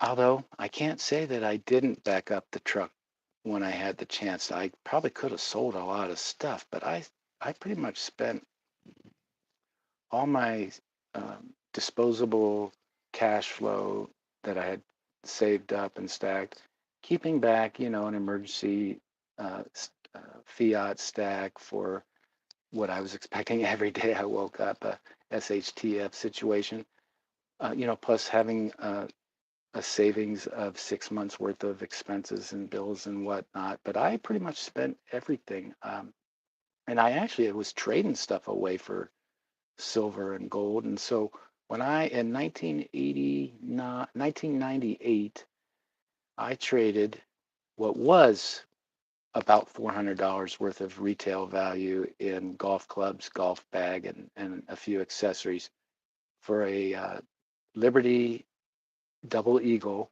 18 something, 1890 something, maybe, I forget. I still got it. I never let go of that. And the buddy that I got it from, he was trying to convince me that it was worth $400 or something like that. That's how we came to terms. He wanted money, but I didn't want to spend real money. But yeah, and so yeah, gold was, I'm going to use the word cheap. It seemed cheap. It was a lot of money to me at the time, especially compared to the money supply that I had. But uh, Eagles were, I don't know, $5, $4 if you bought them in bulk. I can't forget. I can't remember how much. Well, like you could get a monster box of, and they were not the current year, so I'd guess they were previous year kind monster box for, man, I hate to say something unbelievable or unfathomable, but I'm thinking, less than $400. Does that sound about right? What's 50 times 5? So yeah, not much, especially compared to nowadays. I definitely went through sticker shock real quickly when I started watching your guys' channels. Yes, silver foil hat. And I truly believe that I never would have dreamt when I was buying this stuff that someday it might be worth, 7 to 10 times more than what I paid for it. No way. But I didn't look at it in that terms. I didn't look at, oh, I was going to trade an ounce of silver for a loaf of bread either. Before I bought my first stacking precious metals, I already had my 6 months worth of long-term food stashed for 3 adults and a dog, and sometimes 2 dogs. But I could always go out and get them some food. I only had to walk about 100 yards away from my back fence, and I'm in the woods. And I lived on a fresh water fed canal. So, and maybe if I got hungry enough, I would have eaten the carp that I used to fish for fun. But bluegill and crappie and catfish. Yep. So let's go back here. Now we're getting into some gold and silver talk that other people know about. So silver foil hat's only 27-year-olds. I'm not jealous a little bit of your age and your position in life and your mindset when it comes to precious metals. Because I was almost probably when I learned about, and I didn't call it stacking, but when I learned about prepping precious metals in bulk, I'm guessing I was almost 40. Yeah. And I think even when I was 27, I think silver was more expensive then than it was when I was 40. I don't know. It's kind of, I don't know. I think I looked at that once within the last 3 or 4 months. Being younger, not track. So yeah, along those lines, between Silver Foil Hat and Chief Bob, yeah, I mean, I think, I don't think you can stack anything wrong. I mean, of course, I mean, it makes sense. You want to pay the least amount as possible for a product in a pretty competitive market, with all the different ways you can purchase precious metals nowadays, online, whatnot, peer to peer, riskier stuff like Craigslist or Facebook, coin shops, coin shows. Oh my gosh, the list just goes on and on. And peer to peer channel stacking. I mean, I hear and read and listen to people making trades for this, that, and the other thing. And I'm sure it's not always metal to metal trade. I imagine there's some folding stuff involved or electronic money involved somehow. But yeah, to me, the only bad silver or gold to stack is no silver or gold to stack. And I still believe if someone's only got X amount of ounces, they might think, especially if you look at other channels, like some of these guys just got, they got piles. They're not even stacks. They're mountains, many mountains, hills. Um, yeah, you can compare that, but instead of comparing yourself to somebody that's been doing it much longer than you, or maybe they have a bigger nut than you that they can put towards it, compare yourself to 90 to 95% of the rest of American citizens that have zero precious metals. Or if you want to, and make yourself feel a little bit better, is compare yourself to the person that thinks they have silver and gold, but it turns out it's all that ETF paper derivative crap. So yeah, if you got 1 ounce, if you got 10 ounce, if you got 100 ounce, if you got 1,000 ounces, you're, of course, the more you have, I think the further ahead you might be. But it's all relative to everybody's situation. But just compare yourself to the vast, vast, vast majority of Americans that A, don't have a clue about precious metals, and most importantly, B, don't have any. Put you way ahead of the game. But I also recommend make sure you've got a nice root cellar or a pantry. I think it's wise to have different ways to filter water. I think it's wise to have different ways to have water catchment in case, for whatever reason. If you live close to a freshwater stream, that doesn't hurt, or a waterfall. I have both of those pretty close, probably within 1,500 yards. The waterfall, the stream, not so far. Wild animals, in case you want to eat meat. Um, so, insurance policies, other investments, real investments, stocks. I don't know about Bitcoin, whatever you want to call it. Meme coins. I really don't know anything about that stuff, just enough to make me dangerous if I had a bigger pocketbook. But yeah, so I think you're winning. I think everybody that owns 1 ounce of anything is a winner. And once you start winning is addictive. And um, I'm just really happy, especially for young folks. And I'm not talking about the 17-year-olds, which I think are an anomaly, like Giancarlo. Uh, but when I say young, 25-year-olds, 30-year-olds, even 40-year-olds, and then even old guys like me. I know people my age that 8 years ago didn't own a single anything. They might have had some old junk silver that they kept for collector's sake or sentimental reasons, but as far as stacking or accumulating bullion, uh, they didn't, because I know for sure, because I was with two people that purchased their first bullion um, in front of me at what my that time was my local coin shop go-to guy. So yeah, so any age, any budget, any denomination, any weight. I just think it's super smart without neglecting other stuff. I mean, to me, it's just common sense. SENSE, let alone the CENTS. But let me see. So silver foil hat, talking about chasing some dragons. Chief Bob was reminiscing about the what seems to be crazy, almost unbelievable prices of silver and gold back in the day. I was there. I was a witness. I participated in it. I believe him. I can vouch for him. As a new stacker, Robert, I'm kicking myself for not starting sooner. Yeah, you're gonna. As an old stacker, I bet you even Bob, who sounds like he's got his situation much more neatly and uh, uh, tucked into the same sock than I do, he probably has regrets.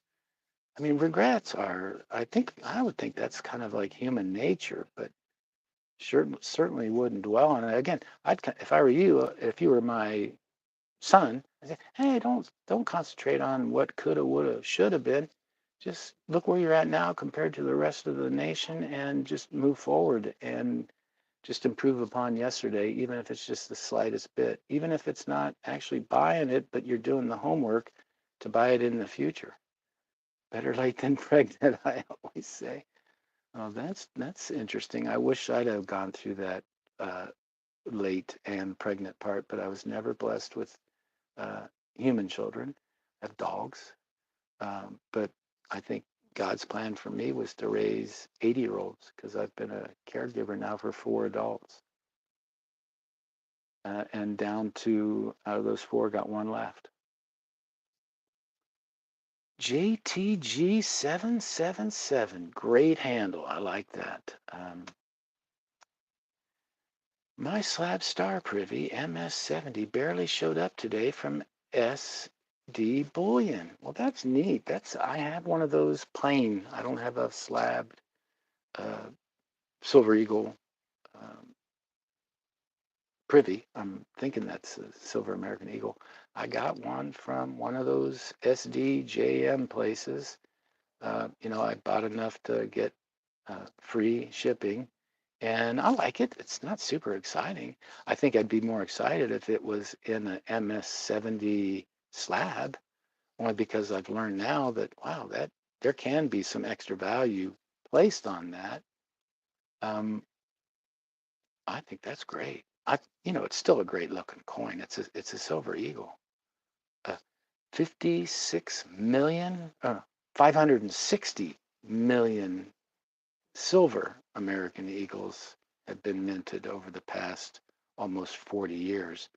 That's got to say something. Even if it's just, oh wow, that says that the U.S. Mint has a decent uh, production plan or work ethic. I think it's around there, 560 million. But that's great. Now, Whatnot is a gamble. Be wise. Yeah, I clicked on somebody's link. I forget who it was. It was one of the big guys or one of the frequent people that I follow. I'm subscribed to just about everybody, and I'll check to make sure I'm subscribed to JTG777. I kind of think I am for some reason. That nope, because you only have one subscriber. Maybe that's why. But it says God's way, so I subscribe to you because I am washed in the blood. But uh, yeah, the Whatnot stuff. I'm just leery. I'm not a trusting soul. It's not because I've been burnt a lot in life, but the times I have been burned, it was usually it wasn't by a business. It wasn't by some stranger. It was by somebody back when I used to use the term friend. And now I use that term very, very, with a lot more judiciousness. To me, a friend is somebody that if they were to come over to my house and knock on the door when I wasn't there and tell my dad when he was alive or my mom, hey, Angus sent me over to get this, that, or the other thing, let them in. Both of those two people that would be on that list of two, besides my brother, um, they're dead and they were younger than me. And they made fun of me taking Social Security at 62. One of them, uh, well, actually, both of them worked for the state, and one of them was on disability. The other one was still a surveyor, still working. He was a kind of like the small town ISP expert pioneer. Yeah, they just up and died. And I don't think either one of them probably even had a will or a living trust or anything like that. That's sad, but it's just life. And life is a race to death. It just some people sprint and some people go real slow and some people take forever to get to the finish line.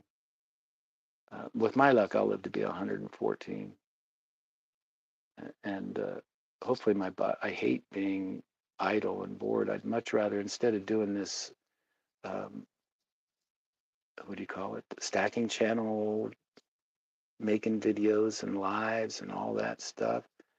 I'd much rather be super busy. Matter of fact, I think maybe you folks, this stacking stuff jinxed me, because it wasn't too long after I started watching this stuff in July. Boom! All of a sudden, 100% blockage on one of my four main heart arteries, heart attack, stent procedure, and then all the drugs that they give me that I hadn't taken any pharmaceuticals or recreational drugs, whether they'd be bathtub or pharmaceutical made, caused me to have acute renal failure, and then I back to the hospital, and then they tried to tell me, oh, you got COVID. Oh, excuse me, cough, cough. And what? No way. I don't go anywhere. Did I get it here? Because I was here 3 days ago. And you didn't segregate me in what seemed like a closet instead of a private room. Um, and then I hurt my back. So yeah, thanks, guys. No, I'm just teasing you. It's just the way. It's just the way it rolls. Oh, I see my name in that yellow rectangle. Uh, Silver foil hat. One of these days, um, you're going to have to teach me how you do that. Um, okay, so yeah, I noticed the gambling part. Thank you, JTG 777. I'm just going to call you 777. Because JTG, wow, that's almost as hard to put together in a row as SFH. So yeah, 777. Thank you for coming in, not only for your kindness and clicking and stuff, but this advice on the whatnot. So that's what I was talking about. I forget whose channel I clicked on, or they provided a link, and if you click on it and you do a whatnot purchase or transaction, at the time I mentioned it on one of my videos or lives, that it was a 15%. It's actually save $15, and I trust this person as much as I could trust any, you know, technically a stranger, but they're part of they're very reputable. What do you guys call them? OG stacker, super huge, great reputation with tens of thousands of subscribers. He might even have over 100. Super, no, not, yeah, I don't know. He's got a lot, thousands and thousands. So I can't imagine anybody like that risking their channel reputation by being unscrupulous, but they're not the only ones on that whatnot stuff. So the races, to me, it looks kind of looks like, oh, raffle. Buy a raffle ticket you can buy a raffle ticket for $1, and there'll be, 200,000 people putting in $1, and first prize is $15,000, or a Chevy Cobalt, or a Chevrolet Vega. These small town festivals and stuff that they had in Ohio and probably all over the mainland. So it seems like a raffle to me. So if you got 10 spaces and everybody's putting in X amount of dollars, but you're going to win something that is worth maybe $35. Yeah, that seems gamblish. I don't begrudge them, and I don't begrudge the participants either. It does seem like people have some fun on there, but I imagine there's some people that uh, might not have some fun doing that, especially if they're unlucky, or I don't know. I just don't trust a whole lot of anything now. I mean, I remember when I first started playing poker outside of the local home game at a casino. I noticed some shady stuff going on with the hardcore derelict gamblers. And I don't consider poker nearly as much gambling as something like craps or especially roulette or any of those other table games. But I detected some shady stuff. I've caught I felt like I figured out that even when we used to play euchre, that there were ways to let your partner know what suit you had by saying whether pass, I think I'll pass, or I'm passing on that one. I figured that out one night. Maybe I was hallucinating, but yeah, I just don't trust a whole lot. Uh, Good words of wisdom there from somebody to somebody. As a prior trading card fanatic, I refuse to use whatnot. Well, I don't know what kind of cards you're trading. I like those Valcambi cards. Those are cool where they're like segregated stuff. But yeah, I don't care what it is that's being bartered or dangled. Um, yeah, I just don't. I'm not saying it's shady. I'm just saying I'm not at that point in my online purchasing transactions to do something like that. Now I've heard eBay maybe has changed since I did it, but I didn't have a single issue with buying and or selling on eBay. But I was mostly, and I didn't buy precious metals. I would buy Spuds MacKenzie collectible stuff, um, cast iron, books, mostly Spuds MacKenzie stuff. Um, but I sold all kinds of stuff, but I only sold precious metals that one brief shining moment of glory at the tip toppy peak of 48 something silver and gold. I think it was maybe close to $2,000, 19 something. But I wasn't paying attention to spot, not even on a daily basis, let alone what it seems like some people are just so caught up in it. It's like they're checking the spot price every hour on the hour. The only time I paid attention to spot price, and I think I was calling it melt price, but it was basically what was the price, out the door price, that my pocket of fiat burning a hole in my pocket would buy at this local coin shop that I was so fortunate to run into via the first guy that got me involved in buying silver and gold bullion. So yeah, I can understand the paranoia or the mistrust involved in a lot of the online places. It. I had to talk myself into buying from Costco that first time, even, especially because of the UPS delivery window, the infinity window. Yeah, you got to be up the whole day. You got to be in front of the door the whole day or close by, or else something bad was going to happen. But I did figure out what I felt like a strategy to do that was to buy it on a Friday, no matter what the price. I got lucky where the pricing seemed to work out really good for me, and I didn't buy a whole lot of stuff from them online. And I've seen some stuff in the stores, but I'm not interested in. It's beautiful, but I wasn't interested in getting a 10-ounce or five. I think it was a 5-ounce Lady of Liberty um, silver bar or a PAMP 1-ounce bar, as beautiful as it was in a 1-ounce assay card. It just didn't fit my strategy. But it took a little bit of talking myself into doing that, and but not so much with the uh, SD bullion, the JM bullion, uh, one of the metals, monument metals, I think it was, or money metals. I don't know, it was something metals.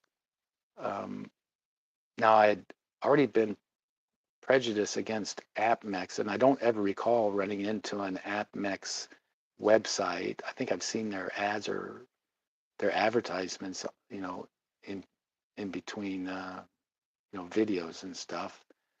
But for some reason, just from listening to the stacking channels, I was not a big fan of AppMex. I didn't know why I wasn't a fan of them.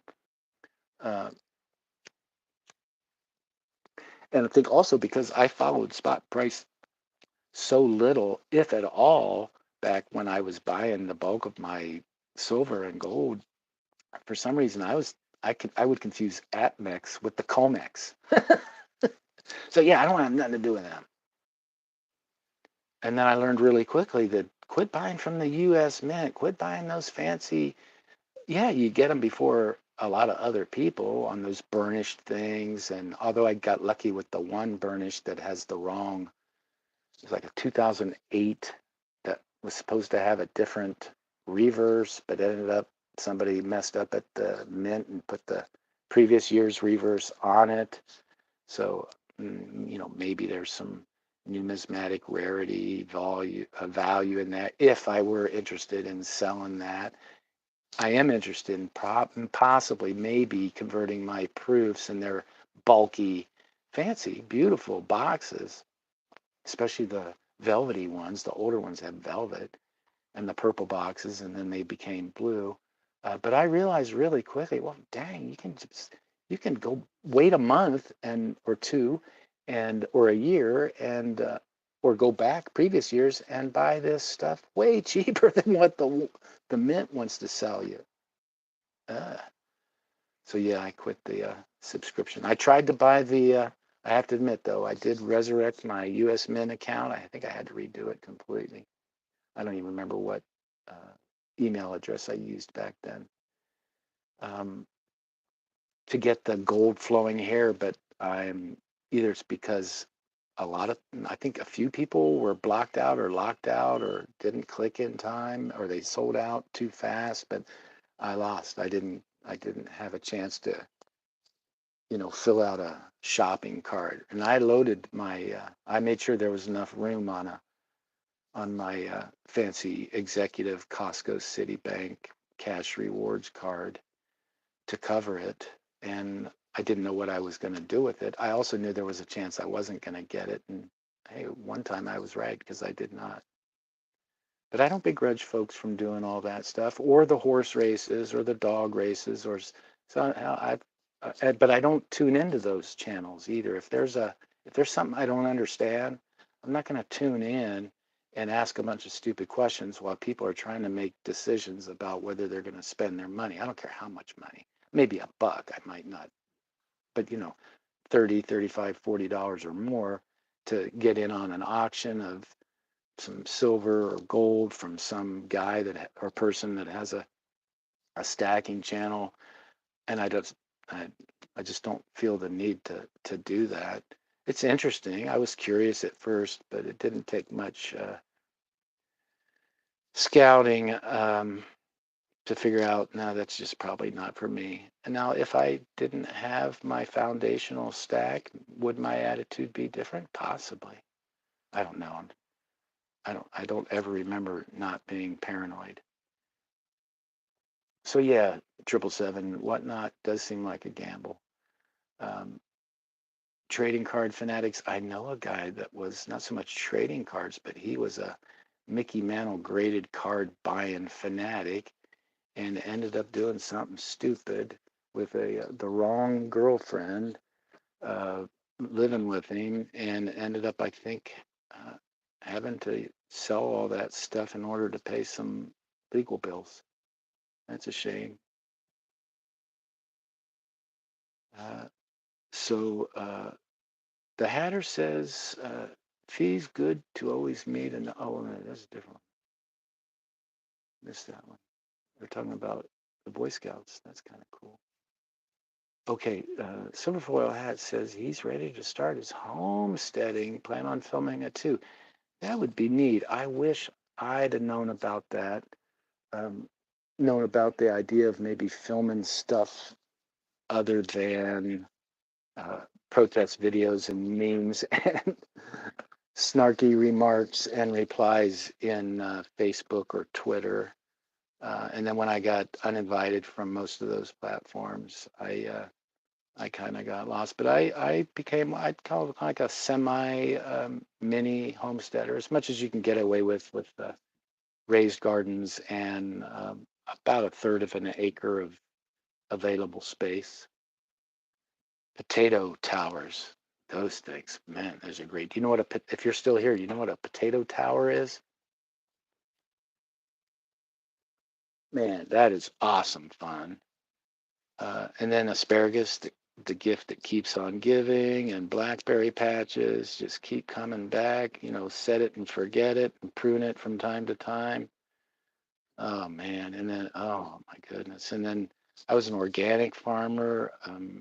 Did some organic rollable stuff as well, but so I couldn't. There were some things I couldn't grow because of the nematodes and the pests and stuff like that or pesticides, and I didn't want to use that stuff. It wasn't so much I was opposed to washing it off before I ate it for myself, but I didn't want it around my dogs, and so or my dad, and so yeah, so I would trade my tomatoes for other people's broccoli because I couldn't grow broccoli or lettuce. I could do spinach really good, especially in the early, didn't grow it in the summer, grew it early spring, and I'd call it late summer or early fall, real short window. And I'd start them inside, and I'd have fried green tomatoes very, very earlier than any of my non-gardening friends.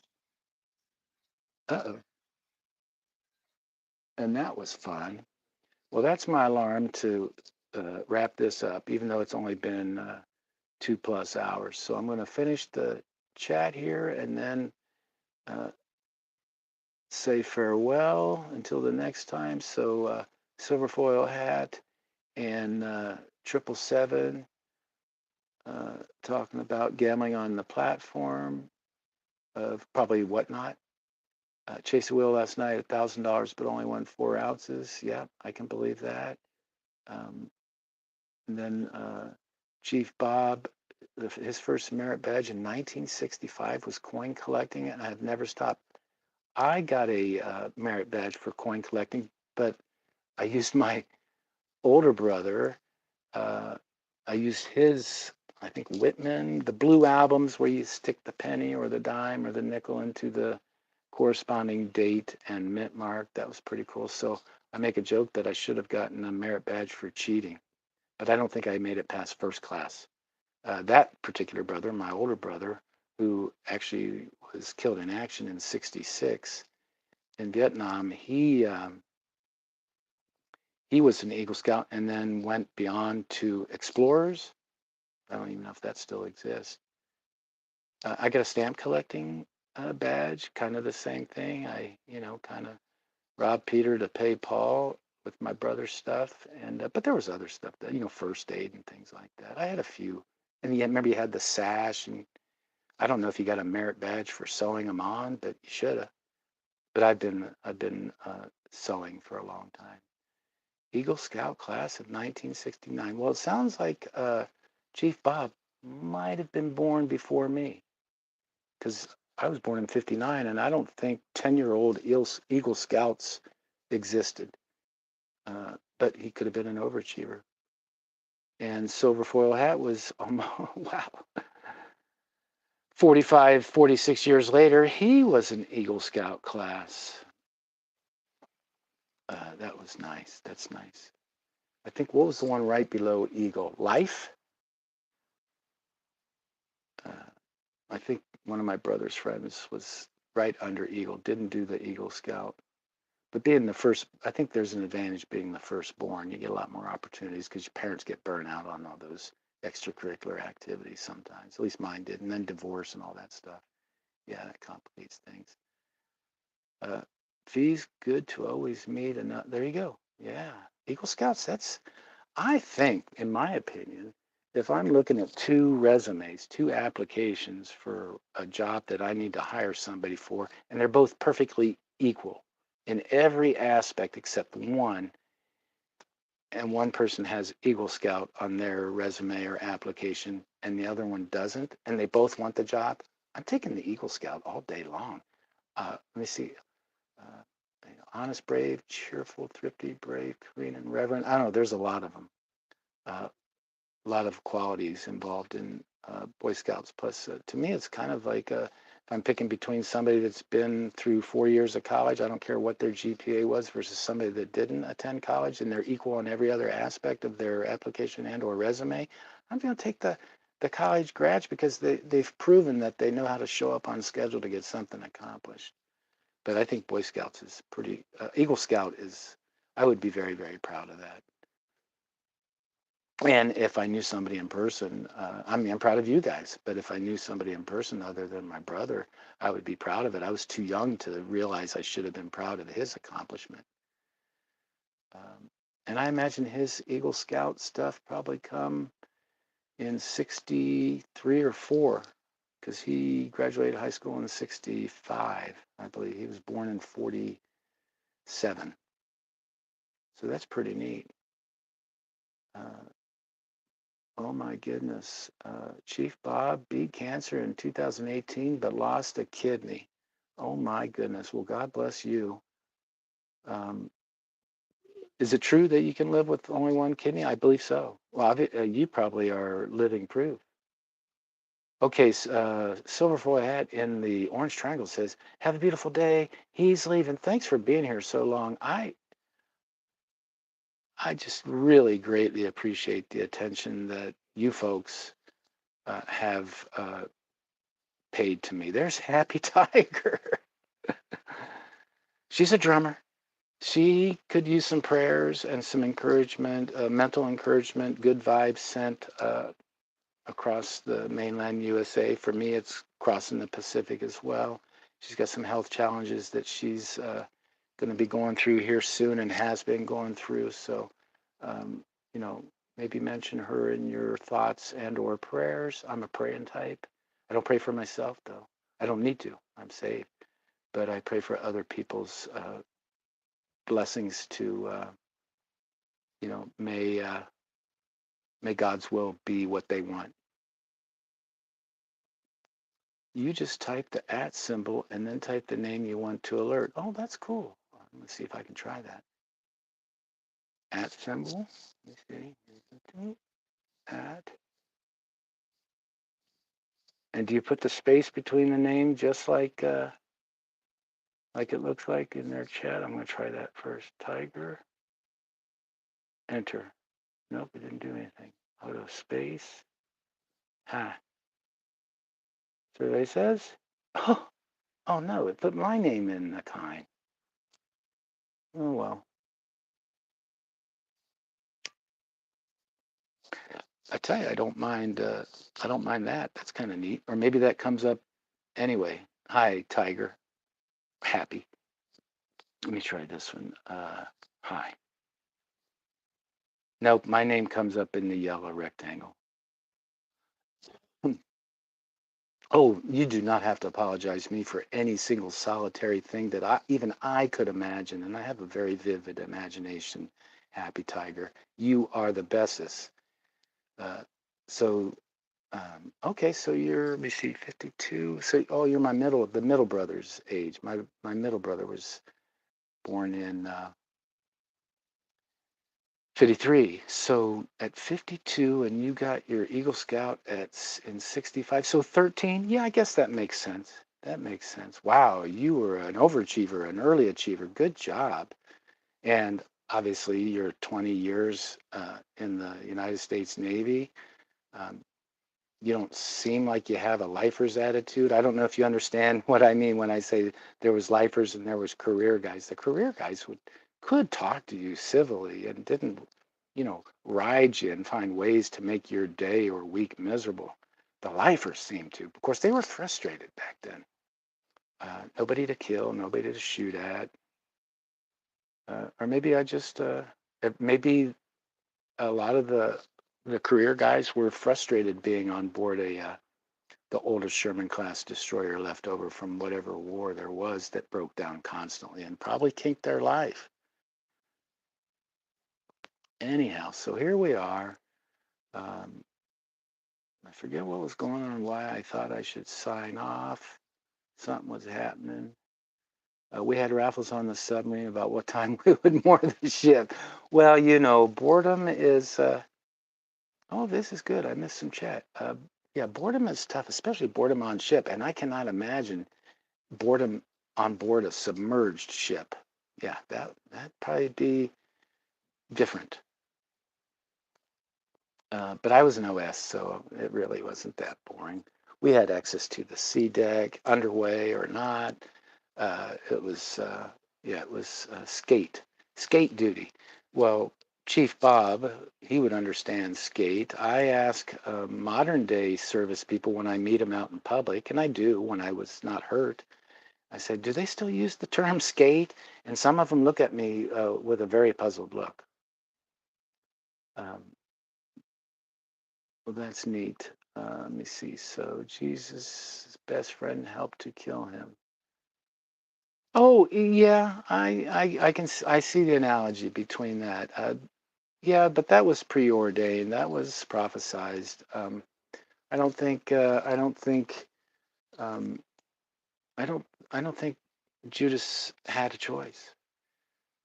Matter of fact, I think he might have struggled with it before it happened. But I feel when I read the Bible, I feel like that he knew he didn't have a choice, and whether he used that as an excuse to continue on, I don't know. But he definitely regretted it afterwards. But the analogy that I get out of that Bible, and especially connected with silver stacking, is when people are talking about the value of silver, the spot price, and where it's going to go, and what it's worth, and what it could be worth, and its industrial value, and all that stuff. I look at it as, wow, well, I think God values silver pretty darn good, considering he let his sons and he himself life on mortal life be purchased for only 30 pieces of it. And I'm thinking 30 pieces, a piece was equal to an ounce at the time, probably give or take. So I think silver is very valuable in that aspect. That's just my opinion. I don't proselytize, but if I get a chance to witness every so often, I might let it slip out. More so in public, and definitely more so with the lost folks that are on the streets over here. You want a cigarette? Sure, but listen to this. You need a lighter? Oh, okay. Here, listen to this also. Oh, you want one for the road? Okay, here, go check this book out. Happy Tiger is a giver. She's wrapping presents for her neighbor. Yeah, I have seen some fish Bible study videos. I try not to interfere or add to that conversation as much as just give him the support and, you know, let him know that I'm washed in the blood. I'm not a hair splitter when it comes to religion. I'm not religious. I'm a Bible believer. I was raised Catholic, baptized, confirmed. I was an altar boy. I went through all that. Fortunately, I didn't have to go through any of the controversial, weird stuff that we've read about in the headlines and in the news. Um, there was some things like, well, for instance, when my parents got divorced in 1965, a Catholic family, that was almost like a scarlet letter, not just on the married couple, but on their offspring. So I noticed prejudice from within uh, the parish against me as a 7-year-old kid or a 6-year-old kid. I wasn't. I mean, I was a smart little kid, but how aware can a person be at 5 or 6 years old? But I was aware enough to detect I was all of a sudden different. I mean, almost overnight, once the word got out and it became final, uh, boom. And then, when we moved away from the parish, because sometimes, at least back then, inevitably, when there was a family that was split, the living residences became something different. So that kind of saved me from what I felt was a little bit of being ostracized. I don't recall anyone making fun of me, at catechism on Saturdays. I just know I copped an attitude that I had to be at a Bible school when I would rather be home watching Johnny Quest. But I have my matter of fact, I have my dad's youngest brothers, 12 years younger, 12 or 14 years younger than my dad. And my dad was born in 23. So my Uncle Rich had 12 children, no twins. All the boys' names started with R. All the girls' names started with A. My uncle would joke, say that way they only need one set of luggage for the kids. Um, but so his oldest daughter, Anne, I can't tell you whether she goes by Sister Anne or because they're allowed to change their names if they want to. At least I remember. But she is still a practicing Catholic nun in Utah, of all places, unless she's retired by now. And she might be because her father, my uncle, passed away, and his wife, my aunt, is still alive. So I imagine that Anne would go back to, kind of be of a full-time caregiver for her mom, my aunt. Oh, that's cute. A 3-year-old neighbor. Um, wow, Chief Bob, that's pretty impressive. My first communion was at a church called St. Anthony's, and my confirmation was at a place called Our Lady of Mount Carmel, and that was a Monsignor that I don't know who did the baptism, because I was an infant. But I don't get hung up, and even with there are some denominations, and whether some really strict Baptists might not believe that they're true Christians or not, that's not my. I'm not one to judge. But so I run into Jehovah Witnesses, Seventh Day Adventists, even Latter Day Saints, which we used to call them Mormons, but they prefer we call them Latter Day Saints now. I understand all that. I've read the history. It's kind of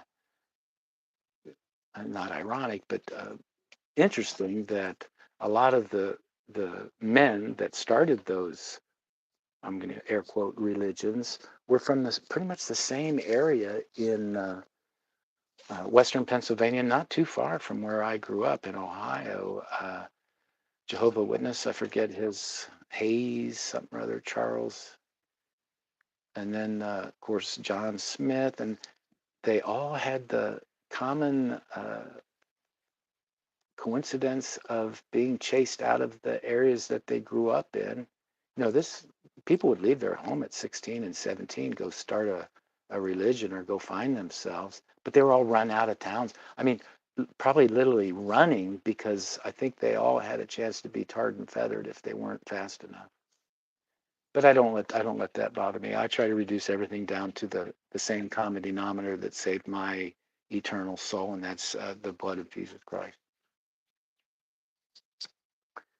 But yeah, I don't. But if they come to the door, I don't work them over. I don't give them grief. I congratulate them, and I thank them for what they do. That's great. I think it's good that they go out and witness whatever it is, and I'm not one to judge. I've got more. I've got a lot. I got a lot to do as just a regular old human. I don't need to be taking on any extra. But yeah, and really what led me to what I perceive as my salvation through the King James version of the 1611 Bible was as I became an adult, I wondered about my brother's salvation as a, killed in action United States Marine. And then when some of his it was a closed casket too, didn't get a Purple Heart because he was actually killed with a NATO bullet. That makes zero sense. He got a Purple Heart for falling in a punji pit, but he didn't get one for getting shot in the head. But I got eventually I ended up getting some of the mementos, and one of them was his Catholic missal, with the prayer cards and from the funerals of past loved ones and all that. And so I was wondering about his salvation, not because he was in a war and maybe or probably, he's a Marine, so he probably had to end somebody's life, somebody on the opposing side.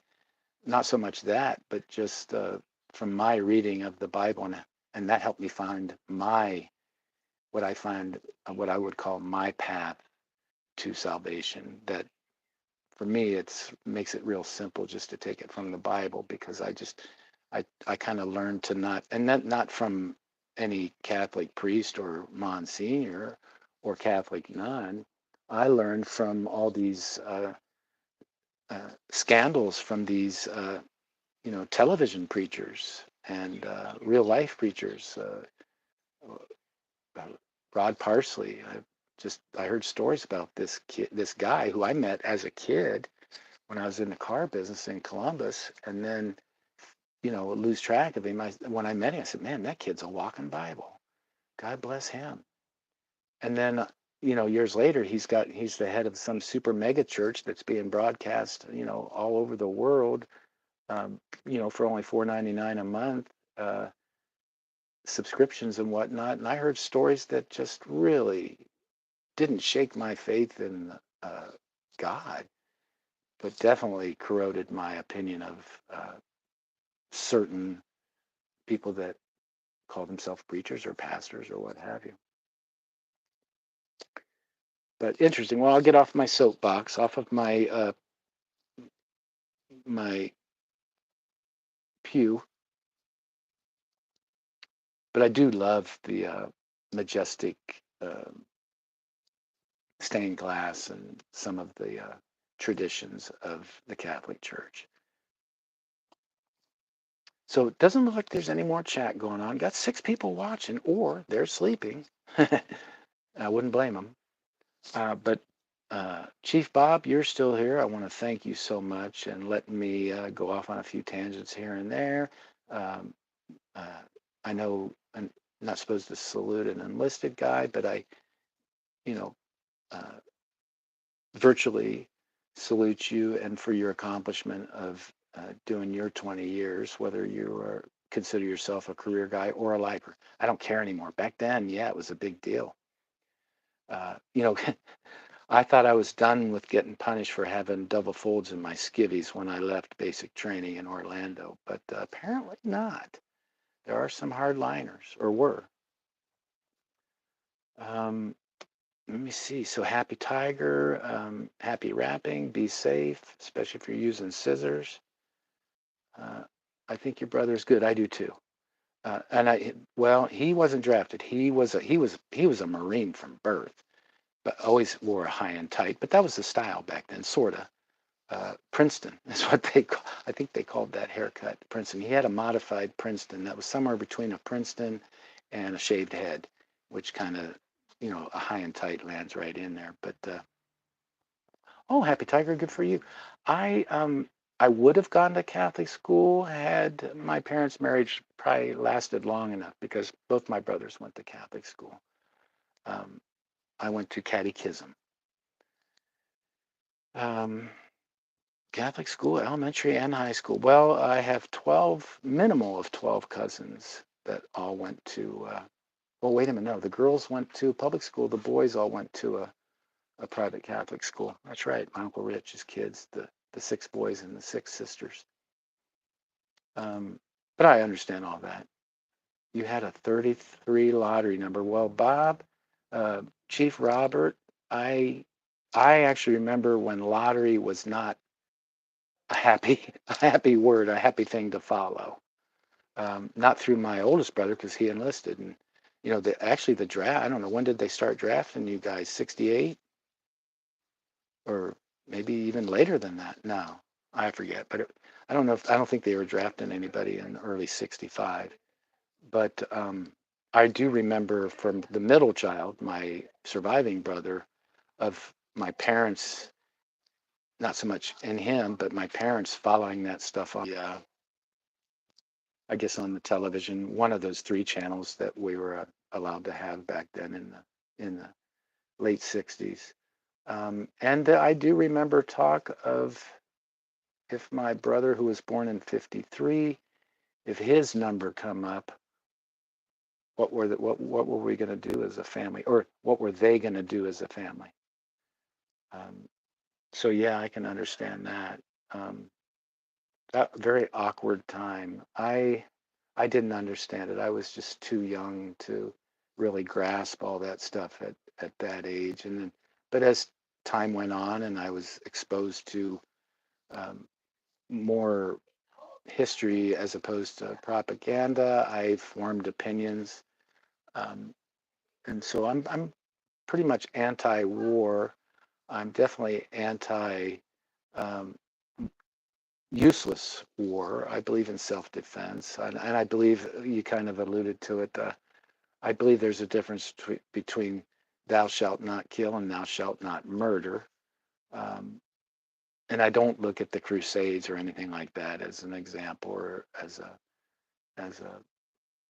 some kind of evidence that that's okay. I just look at the actual words in the Bible that I choose to read, pretty much daily. I do some Bible studying every day, a little bit here and there, and sometimes it's online because it's easier and I can go to sleep listening to it. But that's great. That's awesome.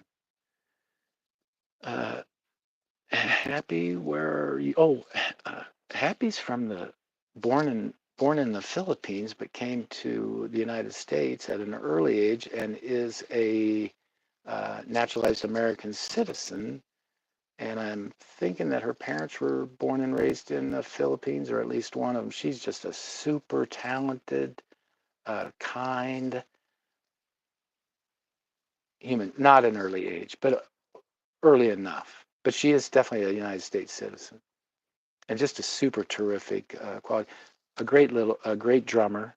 One of the first videos I saw of hers was she had the fancy electronic drum kit, the high tech stuff, but she was unwrapping and putting together a brand new drum kit with the manufacturer of Pearl. When I was growing up, Pearl was kind of I think a big drum kit name, and maybe still is, probably still is, kind of high line stuff. But yeah, Happy Tiger is a really pleasant human being, and she has quite a few subscribers, and I get the feeling that they all just absolutely love her. Okay, so she was born in the Philippines and moved here when she was 27.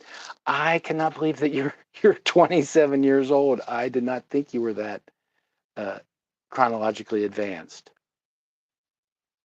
That's cool. Hey, Zeus, what's up? Man, neat. I don't get to see your name as often as I did when I first started paying attention to these channels, but recently I have seen it. Um, and I thank you for being one of my subscribers. I saw that. I think I saw that on my list. You've got quite a few subscribers yourself. Your father's a Vietnamese, he's 75 now. My mom was a hippie. They got married when he got back from Vietnam. That is an interesting combo. And the fact that they're still together or got together, I just think that's wonderful. I wouldn't call it a miracle, but I'd call it definitely providential. And I would imagine that has a lot to do with you seem like you're a very well-rounded individual from the few comments that I've seen you make in chats and lives and stuff like that, and comments on other people's videos. You're welcome, Happy Tiger. You're not 27. Well, yeah, because you got here when you were 27, so you're older than that. I can't believe it because I'm not trying to flatter you, but especially your recent short. I don't know. I was thinking you were 8. I was thinking you were 18 because you acted so mature and less immature than what I would imagine a 16-year-old person would be acting, especially on camera. So yeah, great job looking younger than you are. There was a time where people didn't think I was old as I was. I think the mirror has caught up with that. Maybe it's because of these last well, since July when I had my heart attack. I feel like I feel like I've looked or yes, I have the maturity of probably a 16-year-old. But no, yeah, you really don't act. I don't know. Kind of. I think you act mature. That's pretty good. Mature is good enough. Well, that's great, Jesus. I don't know how funny of a story it is, but I actually got to see my parents get married uh, the second time around. The first time they got married, I wasn't conceived yet. They got married, I think, in 45 or 6, and I wasn't born till 59, but they got divorced in 65, and then they remarried, I think, for the sake of the baby. That'd be me.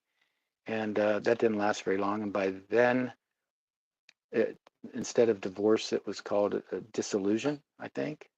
But yeah, I got to go to their wedding, but I was not allowed to go to the reception because there was alcohol being served. And I think that might have been the first party I ever crashed in my life because I did. I went. Um, but that's great. That's great that they're together. That's neat.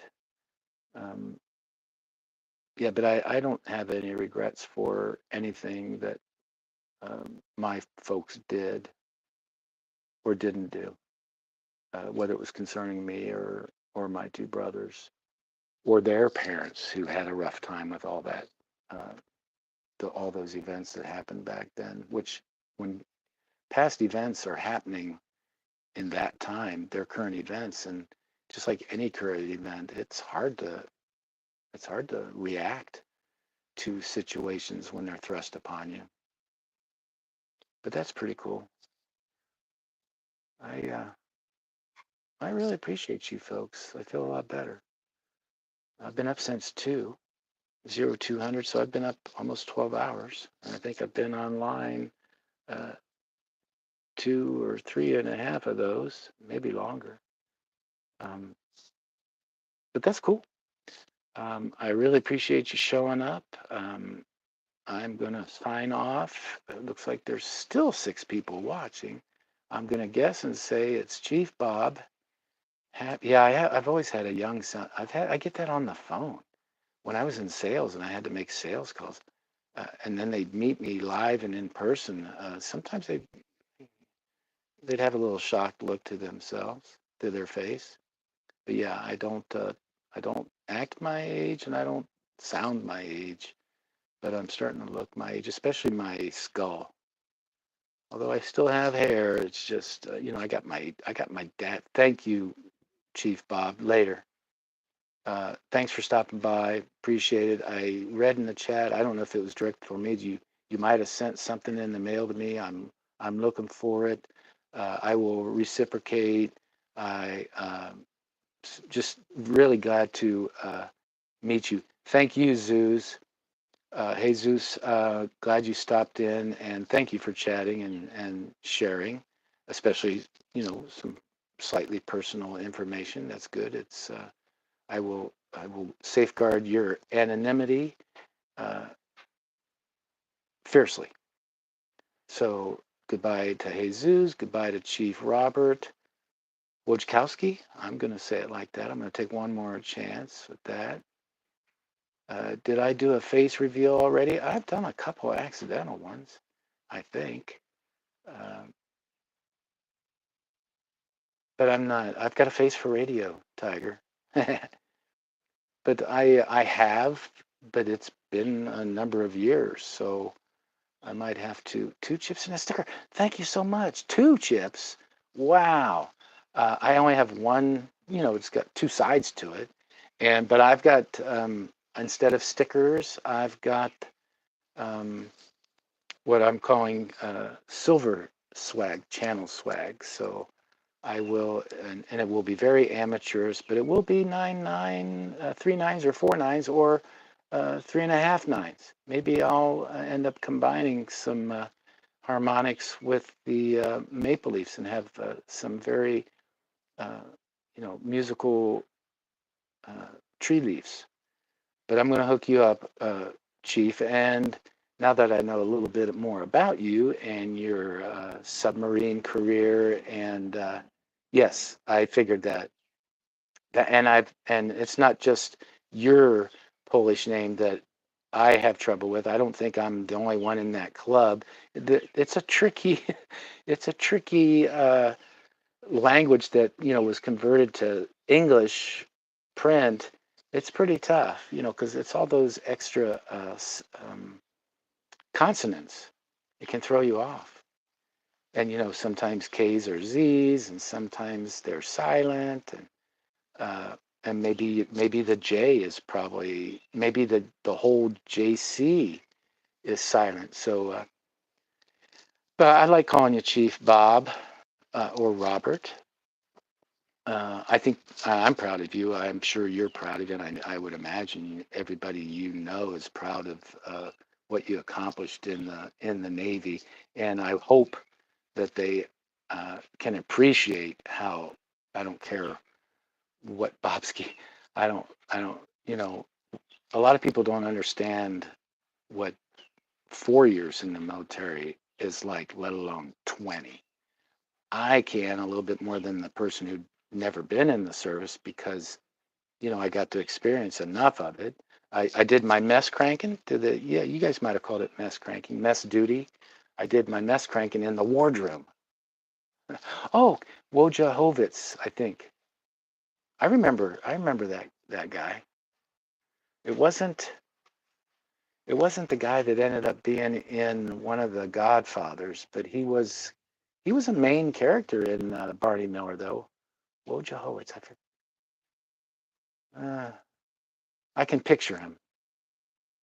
That was a pretty good show. It was a little bit more heady, a little bit more cerebral than your typical. Plus, it was part comedy too. I mean, there was a little bit of drama. I thought Barney Miller's character was he was the drama part of it. Everybody else was, kind of slightly humorous. Barney Miller, yeah, that was a good show. But so, Chief Bob, thank you so much. Jesus, thank you, and I look forward to seeing your name in the chats and in the lives and stuff. Happy Tiger, you are the best, and just because you're chronologically challenged more than I thought you were, I don't think anything less than you. Never mess cranked. Fish was in The Godfather. Yeah, there you go. Fish. He got whacked at the end, I believe. I think it was in one of the sequels. I think or maybe I don't remember. You too, Zeus. Take care. Um, and so anyway, Bob, thanks for the 2 chips and a sticker. Uh, I've developed a system, a log system, a ledger. Well, you would understand log. We used to keep stuff on logs. Do you remember? Did you guys have those little green notebooks? I think they're soft cover now, but I don't know. I think they used to be kind of a hardback, almost like a bank book. Those were cool. Those were neat. Um, yeah, I had a slush fund, so I used those, and I put everything in code because I could never tell when Chief Constantino was going to be looking over my shoulder. Um, so Zeus is also of Polish descent.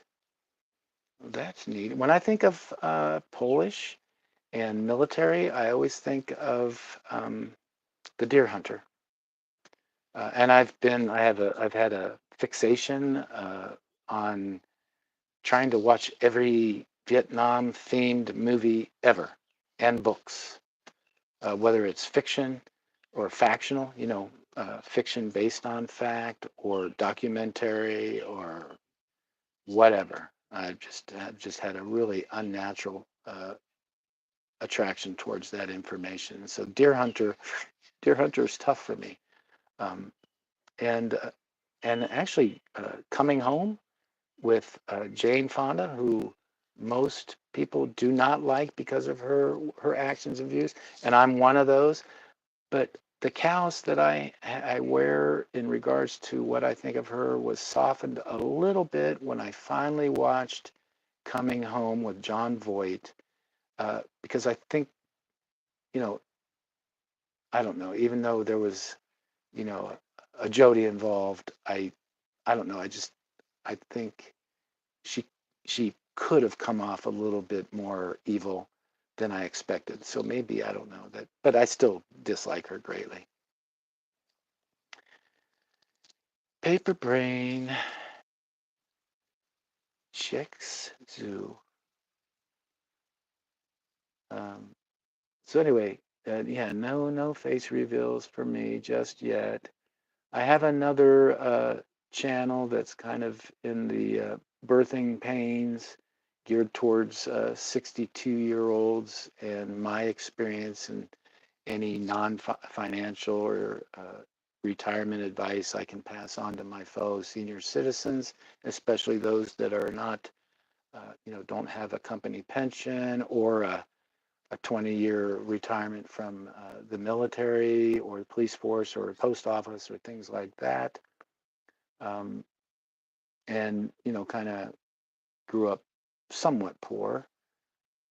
But I've did a lot of homework and a lot of reading, and I've experienced a lot by taking my Social Security early, and now beyond. Now that I'm 65, I feel like I've got at least a solid bachelor's degree in Medicare, and continuously daily seek information to increase my knowledge.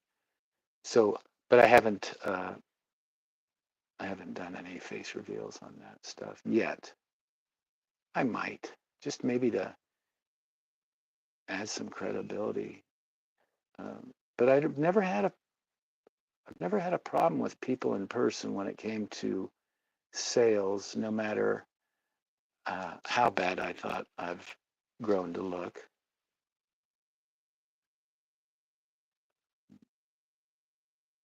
So, but this, maybe I should refresh this thing. I can't believe there's still 6 people watching. And survey says 3. All right. So, uh, either the 2 of you plus me or the 3 of you plus me that are left over, and I'm just going to guess that that's Chief Bob, Happy Tiger, and Happy Tiger's still here. You're too good to me. But you're so kind and so sweet, and you've introduced me some really cool channels, plus some really nice people. Suda, the artist Resin. Who else have I learned from you? Um, Pretty neat stuff. I don't feel comfortable getting into their chats and kibitzing or still rapping, and I just don't want to.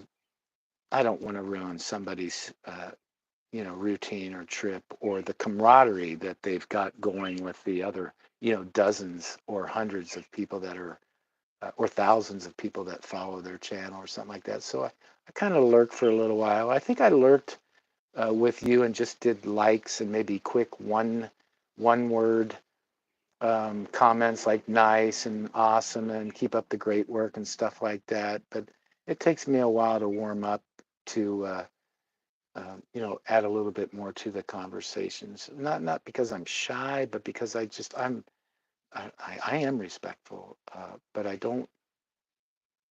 just don't want to. In Hawaii, you call it make house.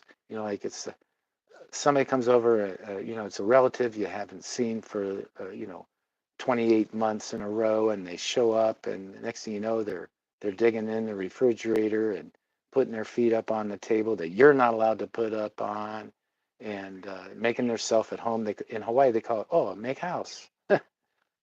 So yeah, I guess maybe I've learned that from my wife. I try not to make house in other people's uh, internet spaces nowadays. Now, in 2014, when the state of Ohio and Governor John Kasich drained our lake and ruined my trip, well, thank you, Happy Tiger. Your friends are awesome. Uh, uh, I had no hesitation in voicing my disdain and opinions in anywhere. It got me in trouble. And then in 2020 or 2019, when the country was going through, I would call no, that was in 2016. So yeah, 2016 country was deciding on what kind of change of life they were going to go through. Um, yeah, I was too vocal, so to speak, with my typing hand and fingers, and then memes, and then the Facebook thingy where you could get your thoughts across with your voice. Um, yes, but I've calmed down. I tell you, I think there is a big difference between the ages of 55 and 65, for me at least. And Happy, you're not that old to concern yourself with that yet. And and uh, and you probably don't. You just seem to be way more intelligent and level-headed than I ever was. at any age. But I like the progression that I seem to feel in your outlook, and I sometimes I detect more optimism for the future than other videos and stuff.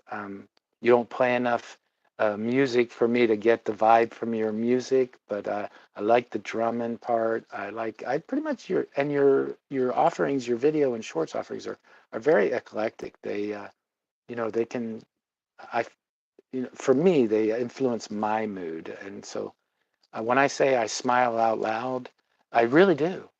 Um, and it's neat, and I appreciate it, and I thank you for that. And I like free stuff, and that's free. Kindness is free. I think it's one of the best deals ever. So, well, happy tiger.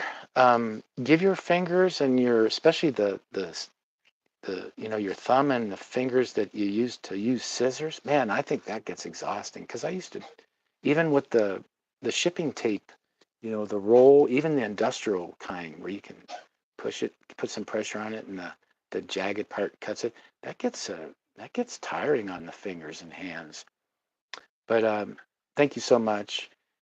Anybody else is still in here, whether that's Chief Bob, Master Chief, excuse me, and Zeus said he thought he left, so maybe it was just Happy Tiger, Bob, and me left of these three watching now. But I really appreciate it.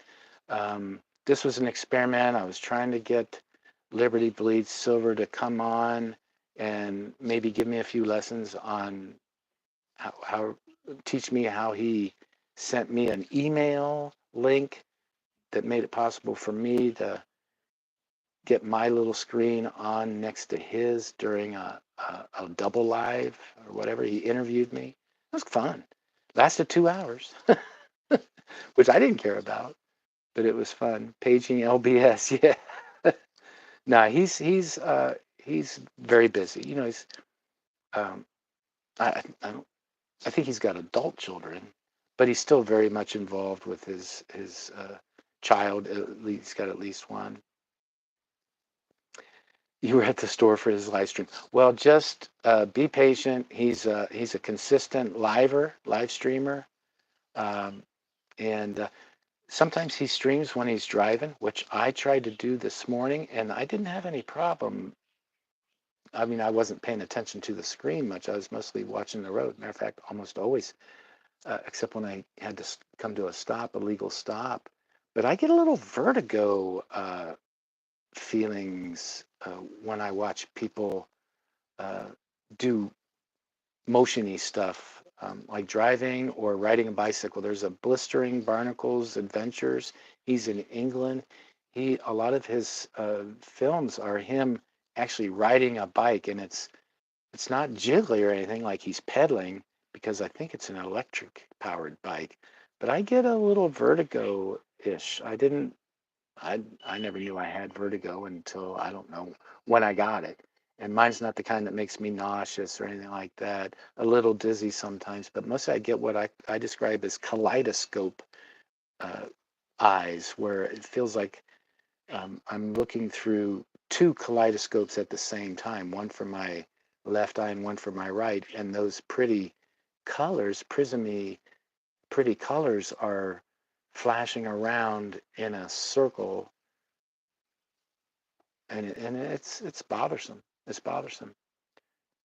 But I have had the vertigo where I can actually induce my dizzy vertigo if I want to, but found out off of the YouTube, this is a few years back, or yeah, before I moved back to here, so at least 8 years ago, that it's part of a quote unquote cure. There's some kind of sandy type stuff in your ear that gets out of whack with age, and you can, if you get down on your hands and knees and turn your head one way. I forget. I've got it saved. It's an old video. And then you do this exercise with your head, and then slowly sit up again and do it again. And it takes more than one of those sessions on your own. You do it on your own. And the gal that taught it on the video, I'd say she was at least 60 years old. She was a registered nurse, so that added some credibility. and I didn't think it would hurt, but actually, yeah, it helped. Did it cure it? I felt like it did, but then I stopped doing it, and so I do occasionally get bouts of the kaleidoscope thing. And like if I were to try to get under my truck and change the oil, I might experience a little bit, depending on how I've got my neck turned so that I can, peer up between some support bar, look around the front of the transmission to find that oil filter again. The drain plug's pretty easy. That doesn't bother me at all. So happy.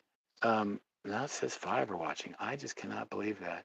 And I do know I figured out that sometimes people make their way into my lives just because they clicked on something that come across their, I'm going to call it feed. Because I've clicked on lives that I have no clue what it's about. Just maybe it's the photo or the title, and I think that might have been how I found Happy Tiger. Had something to do with drumming, and click on it. And the neat thing about shorts is you can fulfill your obligation as a viewer by watching, 30 to 60 seconds, but now they're longer. But even then, that's not much of a chore to spare, you know, 2 to 3 minutes of time in front of a computer that you're in front of already, clicking on other stuff. And hitting a like button, super easy. Making a comment, as long as you're, tasteful and not rude, super easy, super free. I like free stuff. And so maybe that's how some of the names that I saw in the chat at the beginning, it does seem like it happens at the beginning a lot, I didn't recognize. Uh, that happened to me on a comment, and I clicked on it earlier today. And it turns out this was a fella and another mechanical engineer that hadn't made a video for 3 years. I know. How do I know that? I clicked on his name in the comment that he made and found his channel and, hit videos and then hit oldest and then the newest. And that was really a great experience for me. And I watched his video. There were parts of it I put on 1.5 speed. I can still hear really well on that, and it makes it so that I can touch base with more people's videos and hit more likes and possibly leave a comment. I left a very wordy comment with him, thanking him and his partner for what they did for me.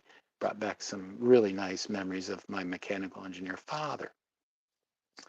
So that being said, Happy Tiger, thank you so much. I'm glad I clicked on your live stream. I thought it was over. It said live 3 hours ago. Yeah, it's now it says started streaming 4 hours ago, and 4 people watching. They're probably what do you call it? AFK, which doesn't bother me. That's great. Maybe they're listening with their wireless gizmo earphone thingy, or maybe they're driving or doing something that commands attention, but the the drone of my voice helps them stay on point. Who knows? For some reason. But really appreciate you, Happy Tiger, and anybody else that's in here. If there is somebody else in here and you want to say hi before I say bye, awesome. If not, hi and bye, and especially you, Happy Tiger. No, you're welcome. Thank you. And so since it's my trademark ending tagline, even though it doesn't apply to Happy Tiger, because I'm not sure if she collects gold and silver yet, get what you can while you can, when you can, while you still can, at the best price you can, without neglecting other priorities, obligations, and investments. And until the next time, especially you, Happy Tiger. All right, then. Aloha. Oh, is it rude to give myself a thumbs up? I kind of did it accidentally, out of habit. You bought your first gold from LLC. Long live coins? Wow, you started at the top of the heap, Happy Tiger. Good for you. Good night, and for me, good afternoon. Thank you so much, friend. Hasta la vista, sista. All right, then. It's up here. Awesome. Am I sure? Yeah. Why would I go out of my way to hit that button if I wasn't? Yes, I'm sure. Okay.